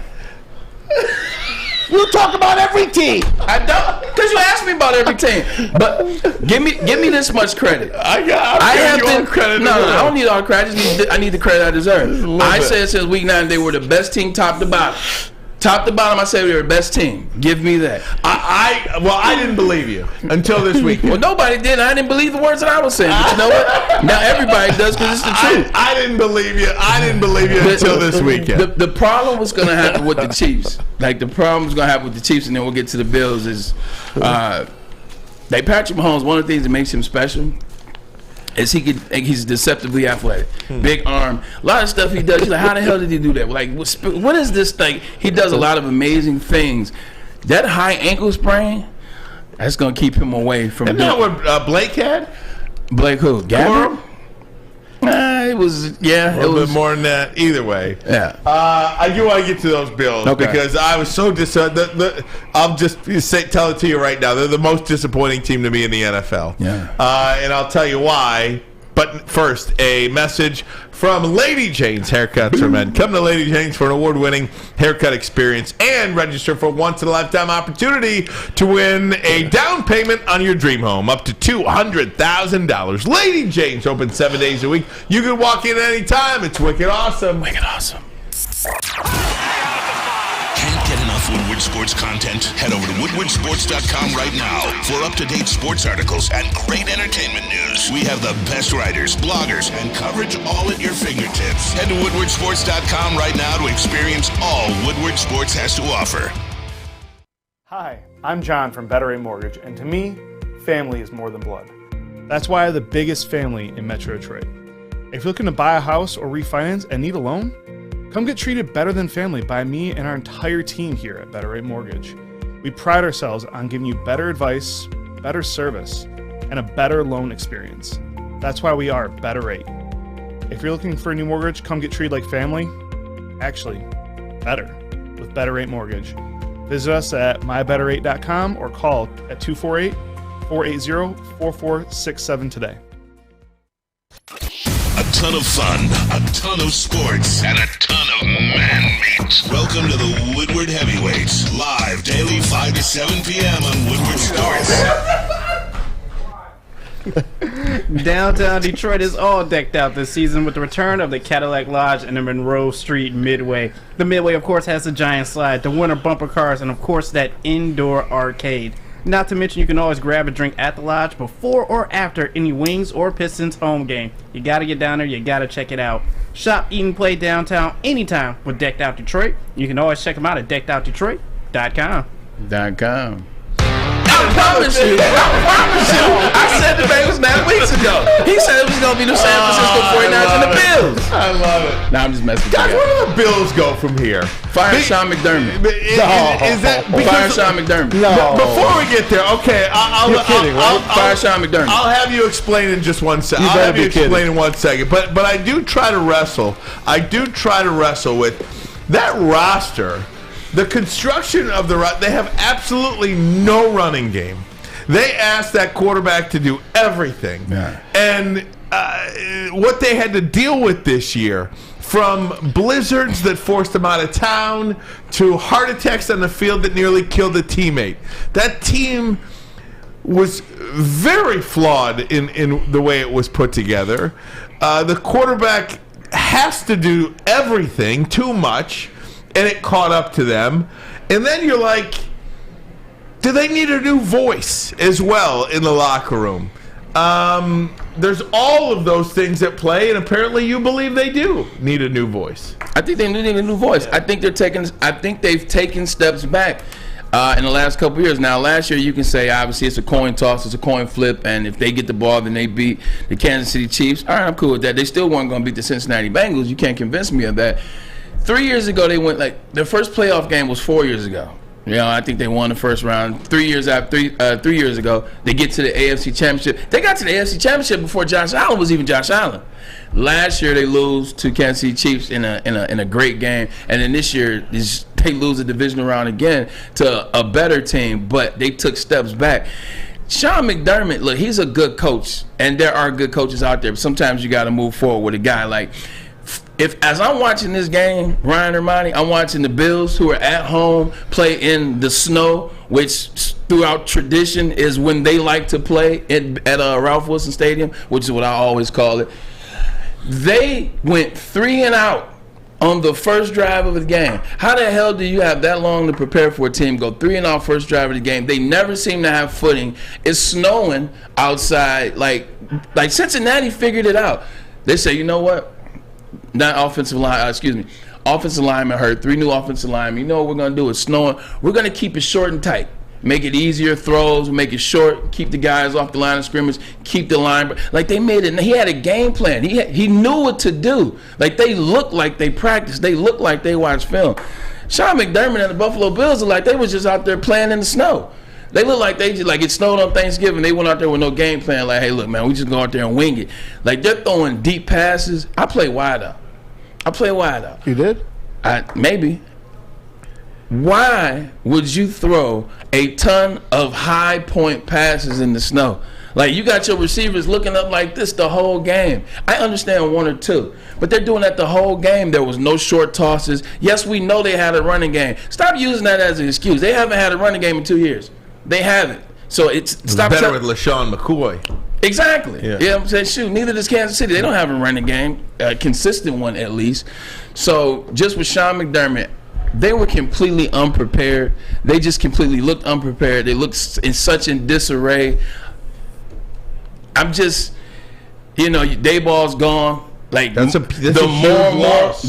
I would have fired Sean McDermott and hired Brian Daboll. The more Brian Daboll has been moved week after week after week, they just look worse and worse and worse. Josh, he's doing a lot, but even with doing a lot, he still was making like simple mistakes and simple errors all season long. I talked about it. 4th quarter interceptions. Talk 4th quarter meltdowns. You talk about it being inconsistent. You talk about it just looking like a deer in headlights at times. They shouldn't even been in that game yesterday. Should have been the Dolphins. It should have been the Dolphins and the Cincinnati Bengals. But of course, the Dolphins had the 3rd string quarterback. So that's not a bad point. I mean, if Tua plays that game, they probably win. They beat the 3rd string quarterback, Skylar Thompson, by 3 points. At home in the snow, by the way. I just believe the whole year, since the beginning of the year, and it seems like years ago, didn't they beat the Rams on the opening week? Yeah. On a Thursday night. And look at what the Rams did this year. I'm just saying, since that day, all they've had is bad luck against this team. Micah Hyde goes down. Von Miller goes down.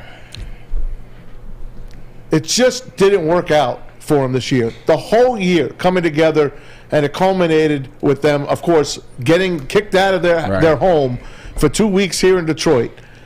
Playing in the snow. Yeah, they won both those games. I know they did. They were the first team to win that 2 and 4 injuries happen, man. No, but then Damar Hamlin happens. You can't blame Sean McDermott for this year. I just think they ran out of gas. I don't think they have to do a lot to this team to get them right back to where they were next year, and that's with Sean McDermott. And then I hear Neil with his, I keep hearing Josh Allen is the guy. I keep hearing that J.J. McCarthy is the guy. Him and his I keep hearing.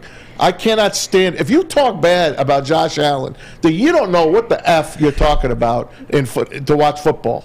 That's all I got to say. If anyone's blaming Josh Allen for this season, you better stop watching the game. It's not about blaming Josh Allen, Maz. Look, you can have two different conversations. You can have one conversation, is a guy good? And then you can have another conversation, is the guy the best?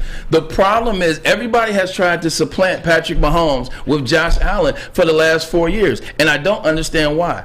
I don't see why. And yes, I get it. Josh Allen is a damn good player. Josh Allen is a great player. I think he's a good leader, too. I think he is. I like Josh Allen a lot. But everything has to be perfect for Josh Allen to have that success or to be that level. It doesn't for Patrick Mahomes. And so that's why I always... Well, I think it's pretty clear that Patrick Mahomes See, now it's clear.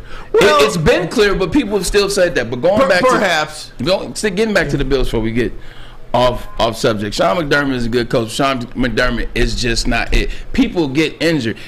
I understand that. A lot of people deal with injuries. Every team in the NFL deal with injuries. The Cowboys didn't even have their quarterback for 4 games. Still made it. Bro, their player almost died. Guess what? And the next game they had 2 kickoff returns. It was a great. They almost lost that game. It was a great homecoming. And then the next game they won again. So I get it. I understand that. The player, Damar Hamlin, I understand the player almost died. Once they played that game, then he was at the stadium. I know that. So that's over. I don't want to hear the Damar Hamlin stuff. They won 2 games after Damar Hamlin almost passed away. He was at the game. He was doing the cheer. He's good. He's good enough for me as a player to be like, all right, let me go out there and play. He's good. Let me start worrying about him. Now let his family worry about him. Let me worry about doing my job on the field. Why is Von Miller even on the team? Your offensive line sucks. They pay linebackers and cornerbacks more than they play offensive line. Why did you even pick up Von Miller, by the way? Now, don't get me wrong. It's a damn good player. One of my favorite defensive ends of all time. You need a left tackle, a right tackle, a left guard, and a right guard. You just don't need center. Why go pay Von Miller $180 million when he's 34?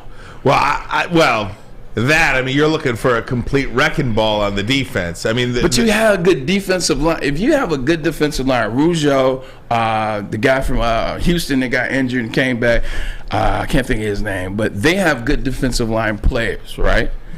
Your offensive line is average. Your interior is terrible. Why go pay $180 million to a 34-year-old player when you got a quarterback in Josh Allen that is the future?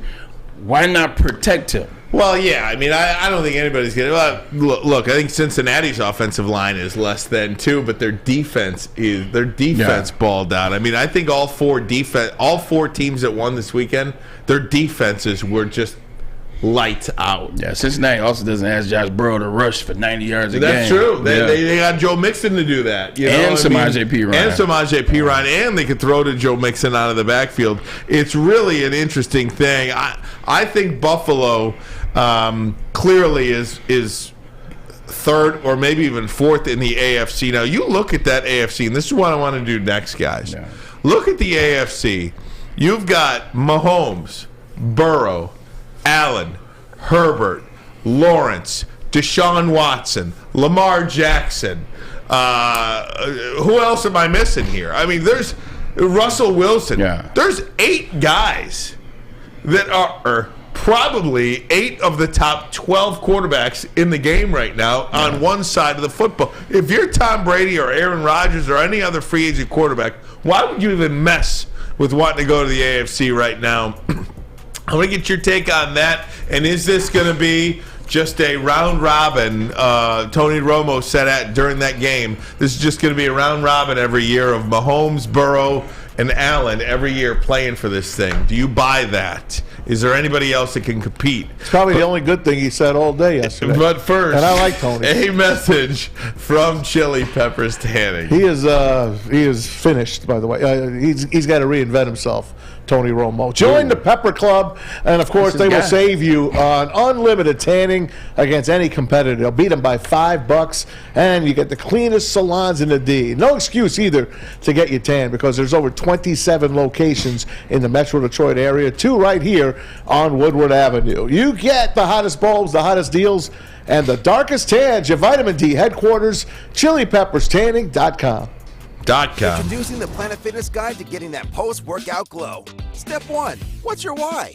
More epic energy? Better sleep? Blow off steam? Step 2.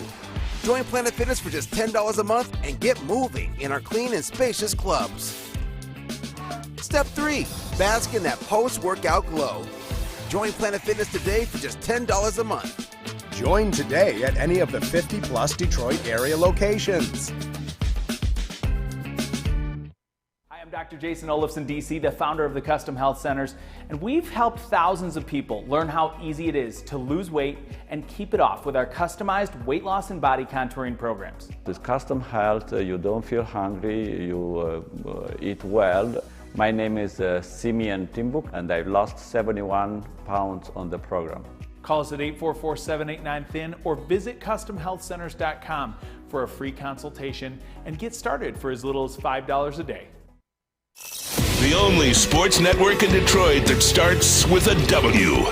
You know, because we win. Woodward Sports, Detroit's winning sports network.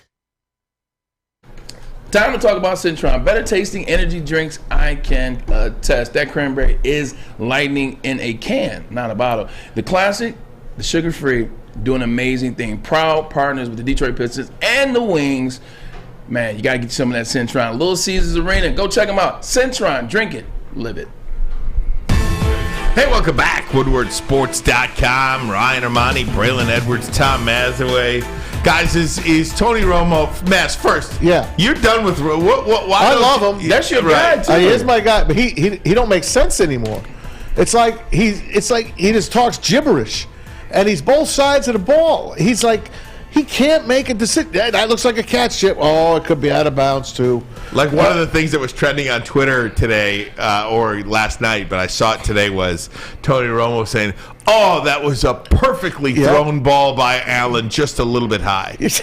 Yeah. That is a fact. That's what I'm saying. He's talking out of both sides of his mouth. And he's like talking gibberish. He like sometimes he'll just go like this. Oh, God. Tony? Oh okay, Jim. Here we go, Jim. When he first started, he was calling plays out. Oh, they're going to do this. They're going to do that. Now he just talks too much, and he don't make sense. Now, they don't like each other, Nance and Romo. Really? I don't believe they like each other, yeah. Really? I would not think that. Yeah. You know who my guys are. Kevin Burkhardt. And I love... Hey, he was good. How good is he? He was good. Ask you a question. I'm talking about your boy. You know what I'm talking about. Greg Olsen. Yes. Greg was good. He's terrific. Greg was good. Greg was good. Let me ask you about this because I love announcers. If you got an announcer call, I just love announcers. I totally respect and admire Greg Olsen. I just don't see what everybody sees. And Burkhardt is incredible. Yeah. Olsen is nice, but he's like if you go online, Dan Orlovsky's tweeting about it, this guy's tweeting about it, and that guy's tweeting about it. It's because he's hitting everything on the park. You know what it is? You just talked about what Romo does. By the way, I think Romo getting that money.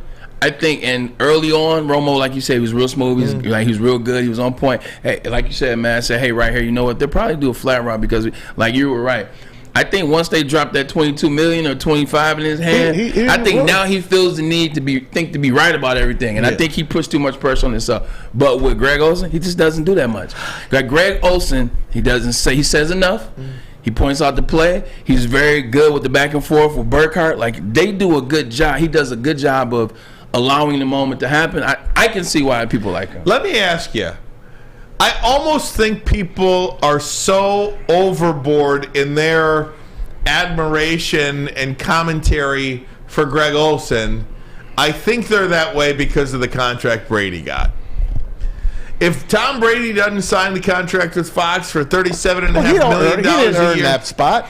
But I think that pisses people off. How many people earn? I don't want him there. How many people earn anything these days? I just don't want. You don't even know how many people earn anything these days. I didn't like that Brady got that contract. He's going to be the number one guy. You got guys like Charles Davis, sitting at the number 2 spot on CBS. When he's better than 90% of the number 1 guys that are out there. I love Charles Davis. He had him on the show. Him and Kevin Burkhardt used to be the best. But they broke him up, and then he went to CBS. You don't just give a player all that money like Sean Payton and all that. They're not broadcasters. They're football players. I understand. Burkhardt and Greg Olsen. Greg Olsen was doing USFL and XFL games, working his way up while he was playing tight end still. And now he deserves the spot he's in, and he's earned it. That's why people are so over the moon in admiration of Greg Olsen, though. Not because he's so good you want to hear what he has to say, but because you feel like he's earned the job. Yeah. I don't know about that. I think that's why. I mean, I could be totally wrong. You don't like him because to you, he's boring. He's boring. But that's your ear, and that's fine. He's boring to me. You can have your way. He's boring to me. Look at me. I despised Al Davis all these years. Not Al Davis. I love Al Davis. Al Michaels. Yeah. Yet I'm on the minority. Right. I just can't stand it because I think he's a pompous ass. I pictured him doing a game in front of a mirror. And he always wanted to be so smug and smart and everything. And now it's all coming back at him now. Just get the hell out of here. Can I say this much, too? I'm so passionate about this. So on our Woodward Sports thread, I think, it was a tweet. It was a tweet. Now, I don't know if Spencer's still here or not. But Spencer tweeted. Oh, yeah, he's here. This is the first time I've ever felt old in this building. Spencer tweeted, "Who are these guys?" Oh, yeah. I know. When it was, who are these announcers? And the announcers are Joe Davis, who is now the lead guy on Fox. Joe. He's the lead guy on Fox. Dodgers play-by-play announcer, lead guy on Fox. From mid-Michigan. And then Daryl Moose Johnson. And Spencer says, who is this guy? Hey. And I took my glasses off, and I scratched my eyeballs and was trying to figure out if it was a joke or not. It was like, that's the first time I ever felt old. Good call, man. That's the first time I ever felt old. I'm like, that's Moose.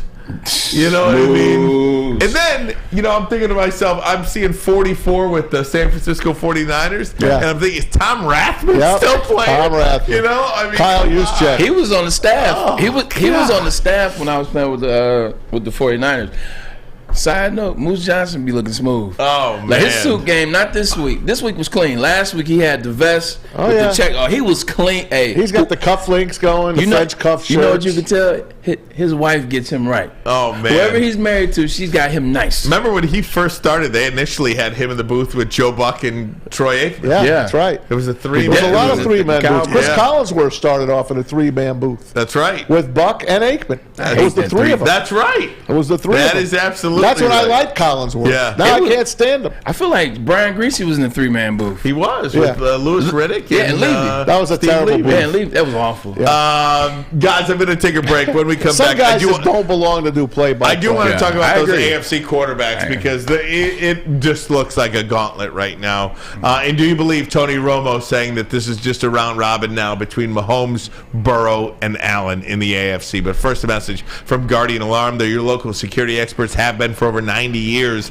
It is a new year, so let Guardian Alarm offer you a customized solution from real experts. 24/7 professional monitoring and technology backed by people. Your safety and security deserves technology that's proven to work and by people proven to care. Call this number right here, 1-800. Stay out. That number again, 1-800. Stay out. Call them today. Tell them Woodward Sports sent you. Stay out.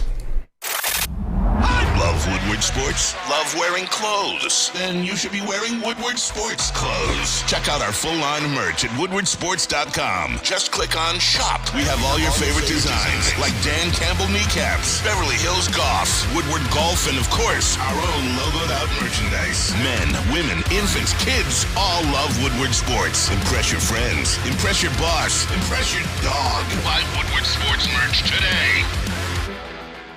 The sports marketing agency would not be who we are without great community partners like Higuera Health and Carol Zuniga. It's an awesome opportunity to partner with your organization. Higuera Health is a comprehensive behavioral health organization. We serve children through older adults with mental health, substance use, and developmental disabilities across Western Wayne counties, and really excited to now be in downriver communities as well. Give us a call at 734-458-4601. 3 NBA championships. Detroit fans were there. 11 Stanley Cups. Detroit fans were there. 4 World Series wins. Detroit fans were there. And that one Lions playoff win in 1991? Yeah, Detroit fans were there. Woodward Sports, where the fans are. Wintertime in Detroit is always better with comfort foods from Big Boy. Started off with the classic meatloaf or the Cajun chicken Alfredo. For breakfast, they got it going, man. The stuffed potato pancakes and those omelets. I love a great omelet. The Santa Fe, the Garden, the Lumberjack, the Blockbuster. Get the Big Boy and try them all. AFC is loaded, guys. When you look at the quarterbacks in the NFL, most of the good ones are on the other side in the AFC. And you can go down the list. Mahomes, Burrow, Allen, Lawrence, Deshaun Watson, Lamar Jackson, Justin Herbert, Russell Wilson. Don't sleep. Absolutely. Sean Payton's about to get him right. Absolutely. Going on a second interview with Denver. Braylon, is that just what we're going to see, this AFC domination? And conversely, if you're Tom Brady, considering the Miami Dolphins or the Las Vegas Raiders, if you are Aaron Rodgers, considering the Tennessee Titans or the Las Vegas Raiders, why in heaven's name would you ever go try to compete with these cats in the AFC? Yeah, I'll answer the second question first. It's because Tom Brady is the best quarterback of all time, and it's because the other guy think he's the best quarterback of all time. It's that competitive nature. Like, it's the competitive nature. Guy. It's like, at the end of the day, it's like Brady's 46 and still playing. Wow. That lets you know, right? Well, he'll be 46. Hey, that lets you know it's competitive edge. I don't care about them young guys. I go over there and do this, that, and the third. Yeah, Tom, I love you, but nah. And then Aaron Rodgers is the same. But going back to the other question, no, because the way the NFL is structured, you talk about this all the time, teams can get good quick. When you pay quarterbacks big money, you can't pay other guys big money. That's why you see with the Chiefs got a lot of positions that they need for real. They just can't pay those guys. Like, they got rid of Ward this year, who's a damn good defensive back, plays for the 49ers. They couldn't pay him because Patrick Mahomes makes $500 million. So eventually, I think, Travis Kelce makes a lot of money. Chris Jones makes a lot of money. So I think eventually, somebody else will come up. It'll be their time. Cincinnati, T. Higgins won't be there next year. Like, T. Higgins is going to get paid. Like, so people will leave. Things will happen. But I think those two quarterbacks, they're damn good. They are the best. But somebody else will fall. Like, look at Trevor Lawrence squad. You can say what you want to and blah, blah, blah. That Jacksonville Jaguars squad is going to be nice. They are coming strong. Like, this draft coming up they're coming on strong. They got the quarterback on his first year, as you talk about his first year deal. No, third year. I don't like him. Oh. I'm the only one. Okay, I'm the only one. That's fine. What don't you like about him? I just don't like him. I just don't like him. I know I'm in the minority here. I know he's probably going to be great. I just can't figure it out. Okay. I don't like him. All right, that's fine. You don't like him. But that team that they have constructed, first of all, to win Super Bowls in this league, you got the quarterback and the coach got to be like this. Doug Peterson and Trevor Lawrence are going to be that next connection. Trayvon Walker, he's going to come out next year. Josh Allen, linebacker, damn good linebacker. They got what's the other guy I forgot was even there that'll come to me. That defensive side is good. Then on the offensive side, Christian Kirk is going to be a good player for them. Zay Jones is making plays for them. They'll get another number 3. Evan Ingram was a hell of a pickup in the offseason at tight end. Travis Etienne. And then that's right. And then and Hasty. You got 2 running backs. So they're by the way, they got a hell of a special teams player that used to play here. There Poor you go, guy. Agnew. I felt bad for him, man. Yeah. He's the guy that made the play that probably cost him the game, or at least cost him an opportunity to have a legit shot. I mean, fumbling in the red zone, that's terrible. I personally don't think he caught that ball. Yeah, he caught it. Yeah? I think so. Calvin Ridley, as people are pointing out in the... Calvin, there you go. thread. Appreciate it. Chat's always on point. Appreciate you guys. But then you look at the... this is going to be a team. As soon as I bring this up, I know you're going to be like, if the Chargers would have fired Brandon Staley, look at what Herbert and whoever they bring in. If they would have had Sean Payton, if the Chargers can bring in the right offensive coordinator, that's another team.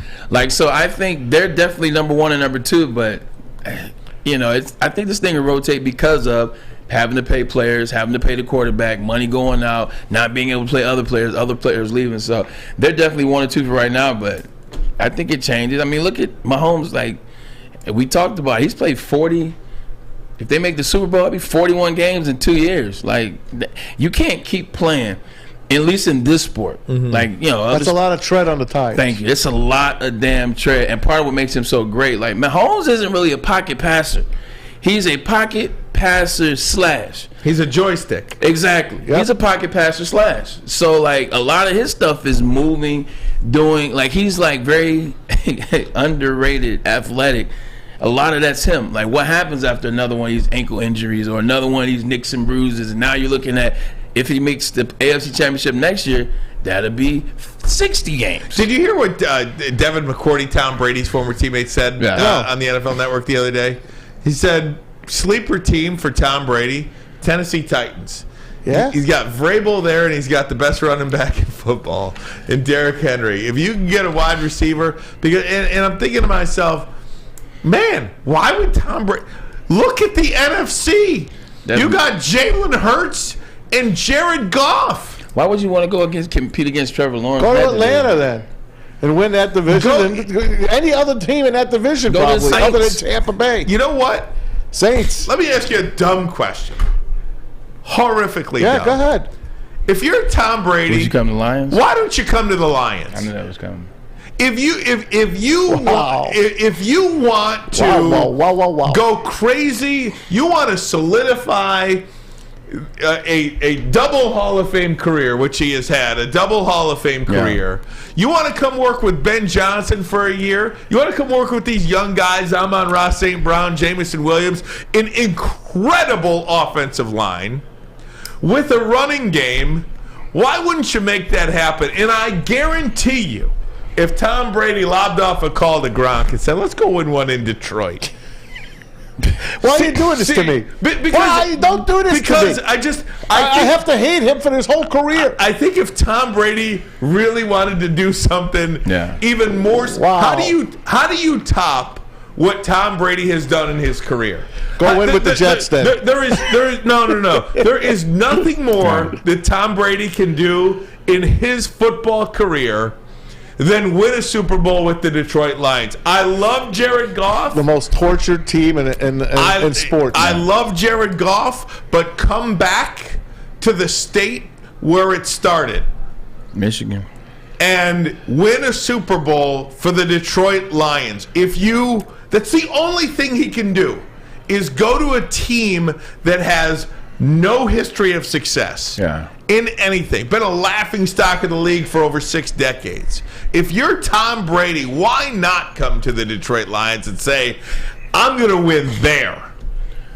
I love what you just said. I'm sick. I'm sick about it, too.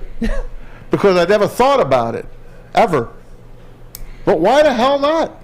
I mean, you can go to the Raiders, and you can Dolphins. You can go to all the fine. It'd be nice, yeah, great. But if you come to the freaking Lions, and win a Super Bowl? Hell, you don't even have to win a Super Bowl. You just got to win the division. Win a playoff game. And have a home playoff game that maybe you win.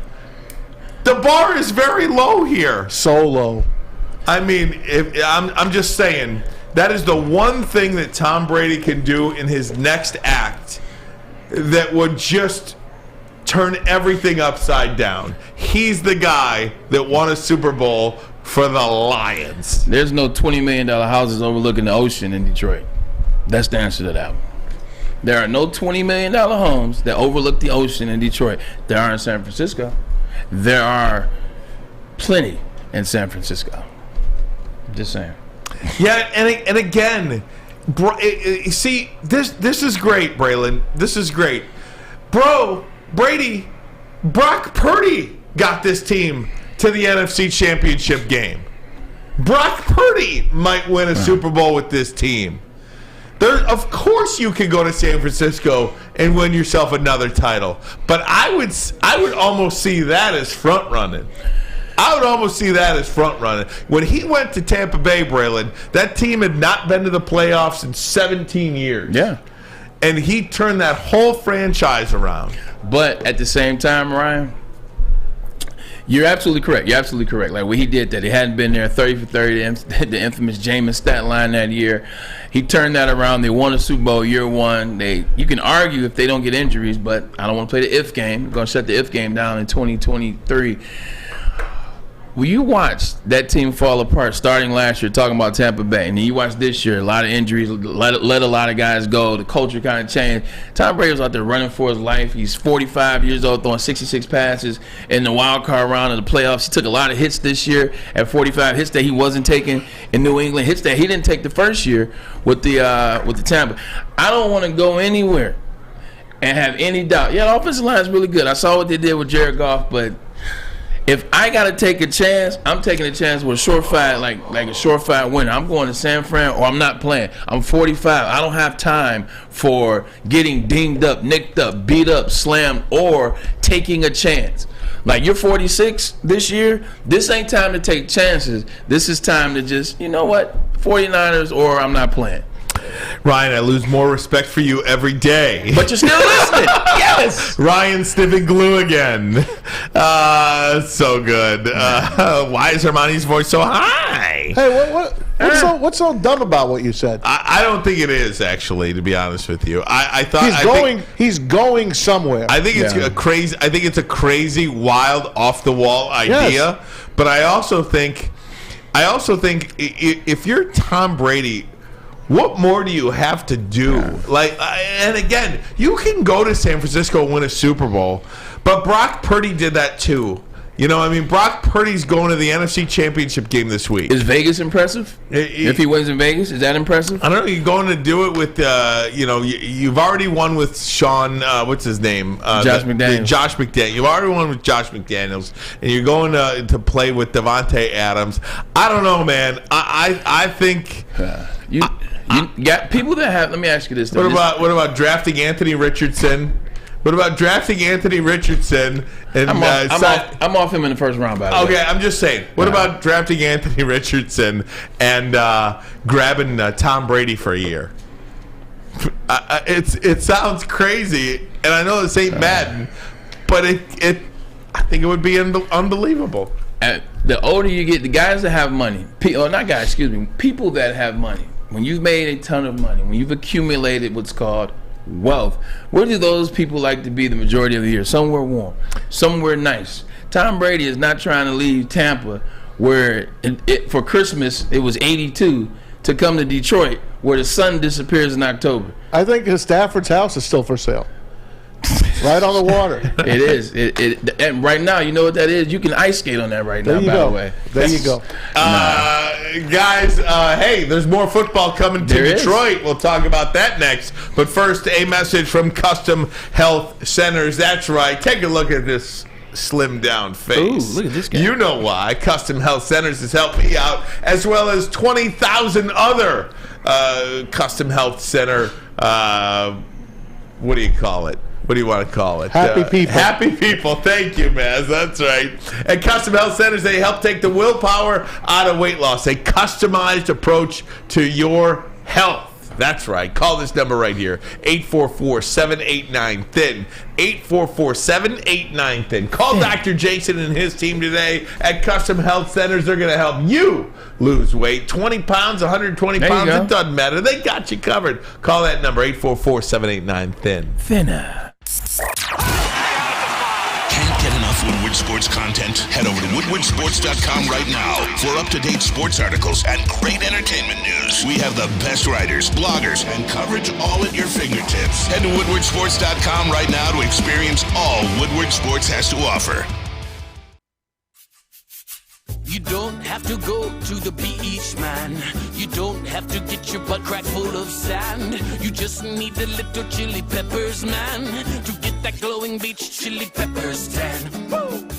With 26 locations in the Metro Detroit area and more coming, Chili Peppers Tanning is where you'll find the cleanest salons in the D. Join the Pepper Club for the best deals on unlimited tanning. Head to chilipepperstanning.com. You just need a little chili peppers, man. We don't like to brag that we are the toughest sports network in Detroit, but we do have a guy named Darren McCarty on our side. Lemieux and McCarty, who've had a good knockdown drag up. There they go, right on the whistle. They were talking to one another. Woodward Sports. Matrix Home Solutions is your go-to for any home project. Looking for that new man cave? Well, Matrix has you covered. They are your basement remodel experts that also specialize in bathrooms and kitchens as well. With an A+ rating by the Better Business Bureau, why not give them a try? Call them today at 888-594-8844, or you can always check them out online at matrixhomesolutions.com. Welcome back, everybody. Walter Briggs. This show is just about hot takes for clicks. Come on, Walter. Can't wait for the short clip with the title "Brady to Detroit." Hey, man.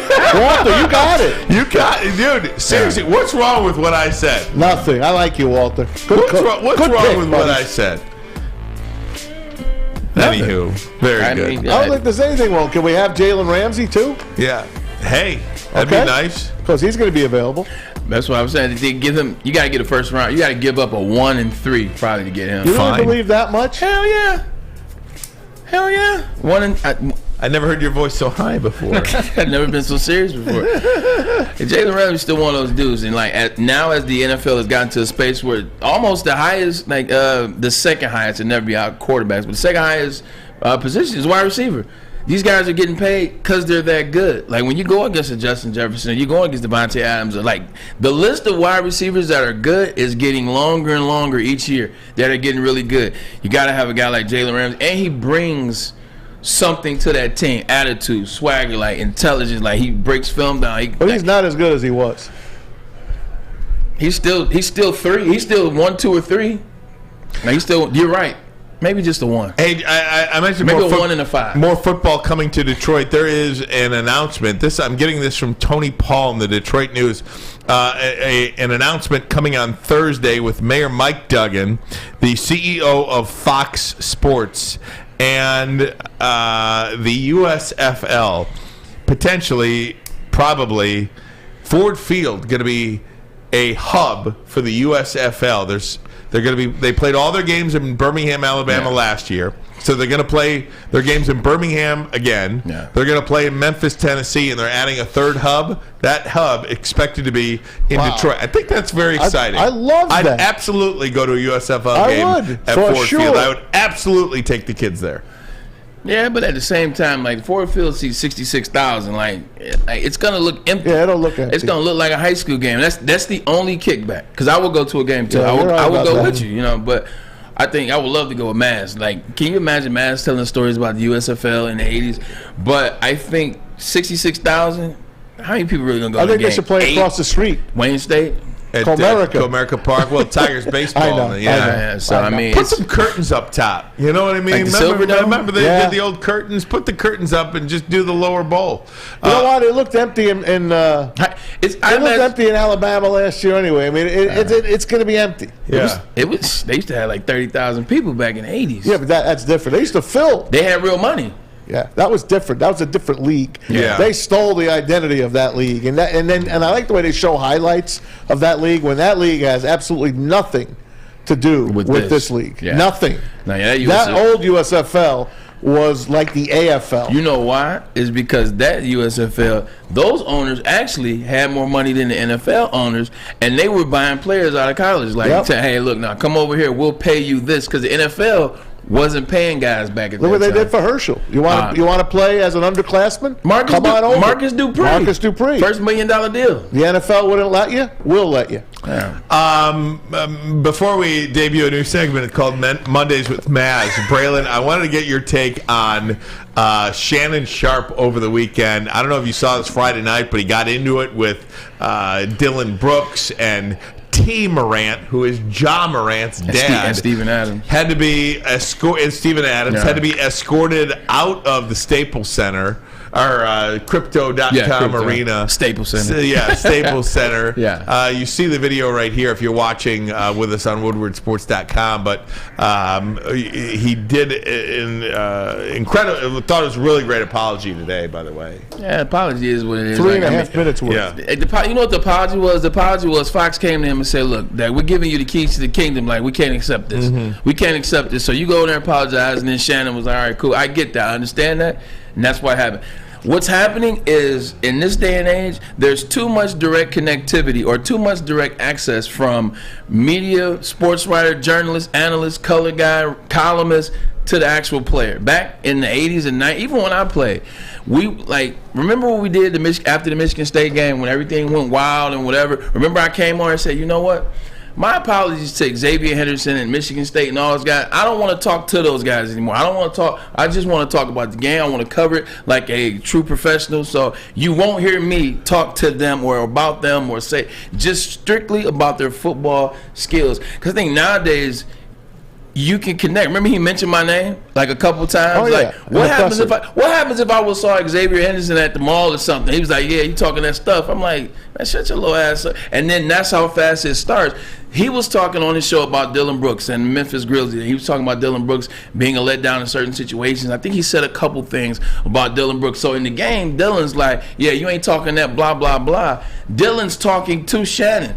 Like back in the day, you would have never seen like a player talk to an analyst or to a color guy or to a columnist. Like the respect levels, because of there was no access, you didn't think you could, and you were taught a certain thing. Don't talk to like, hey, look, you be vanilla with your takes. You don't pay attention to what the media says. Don't worry about the media.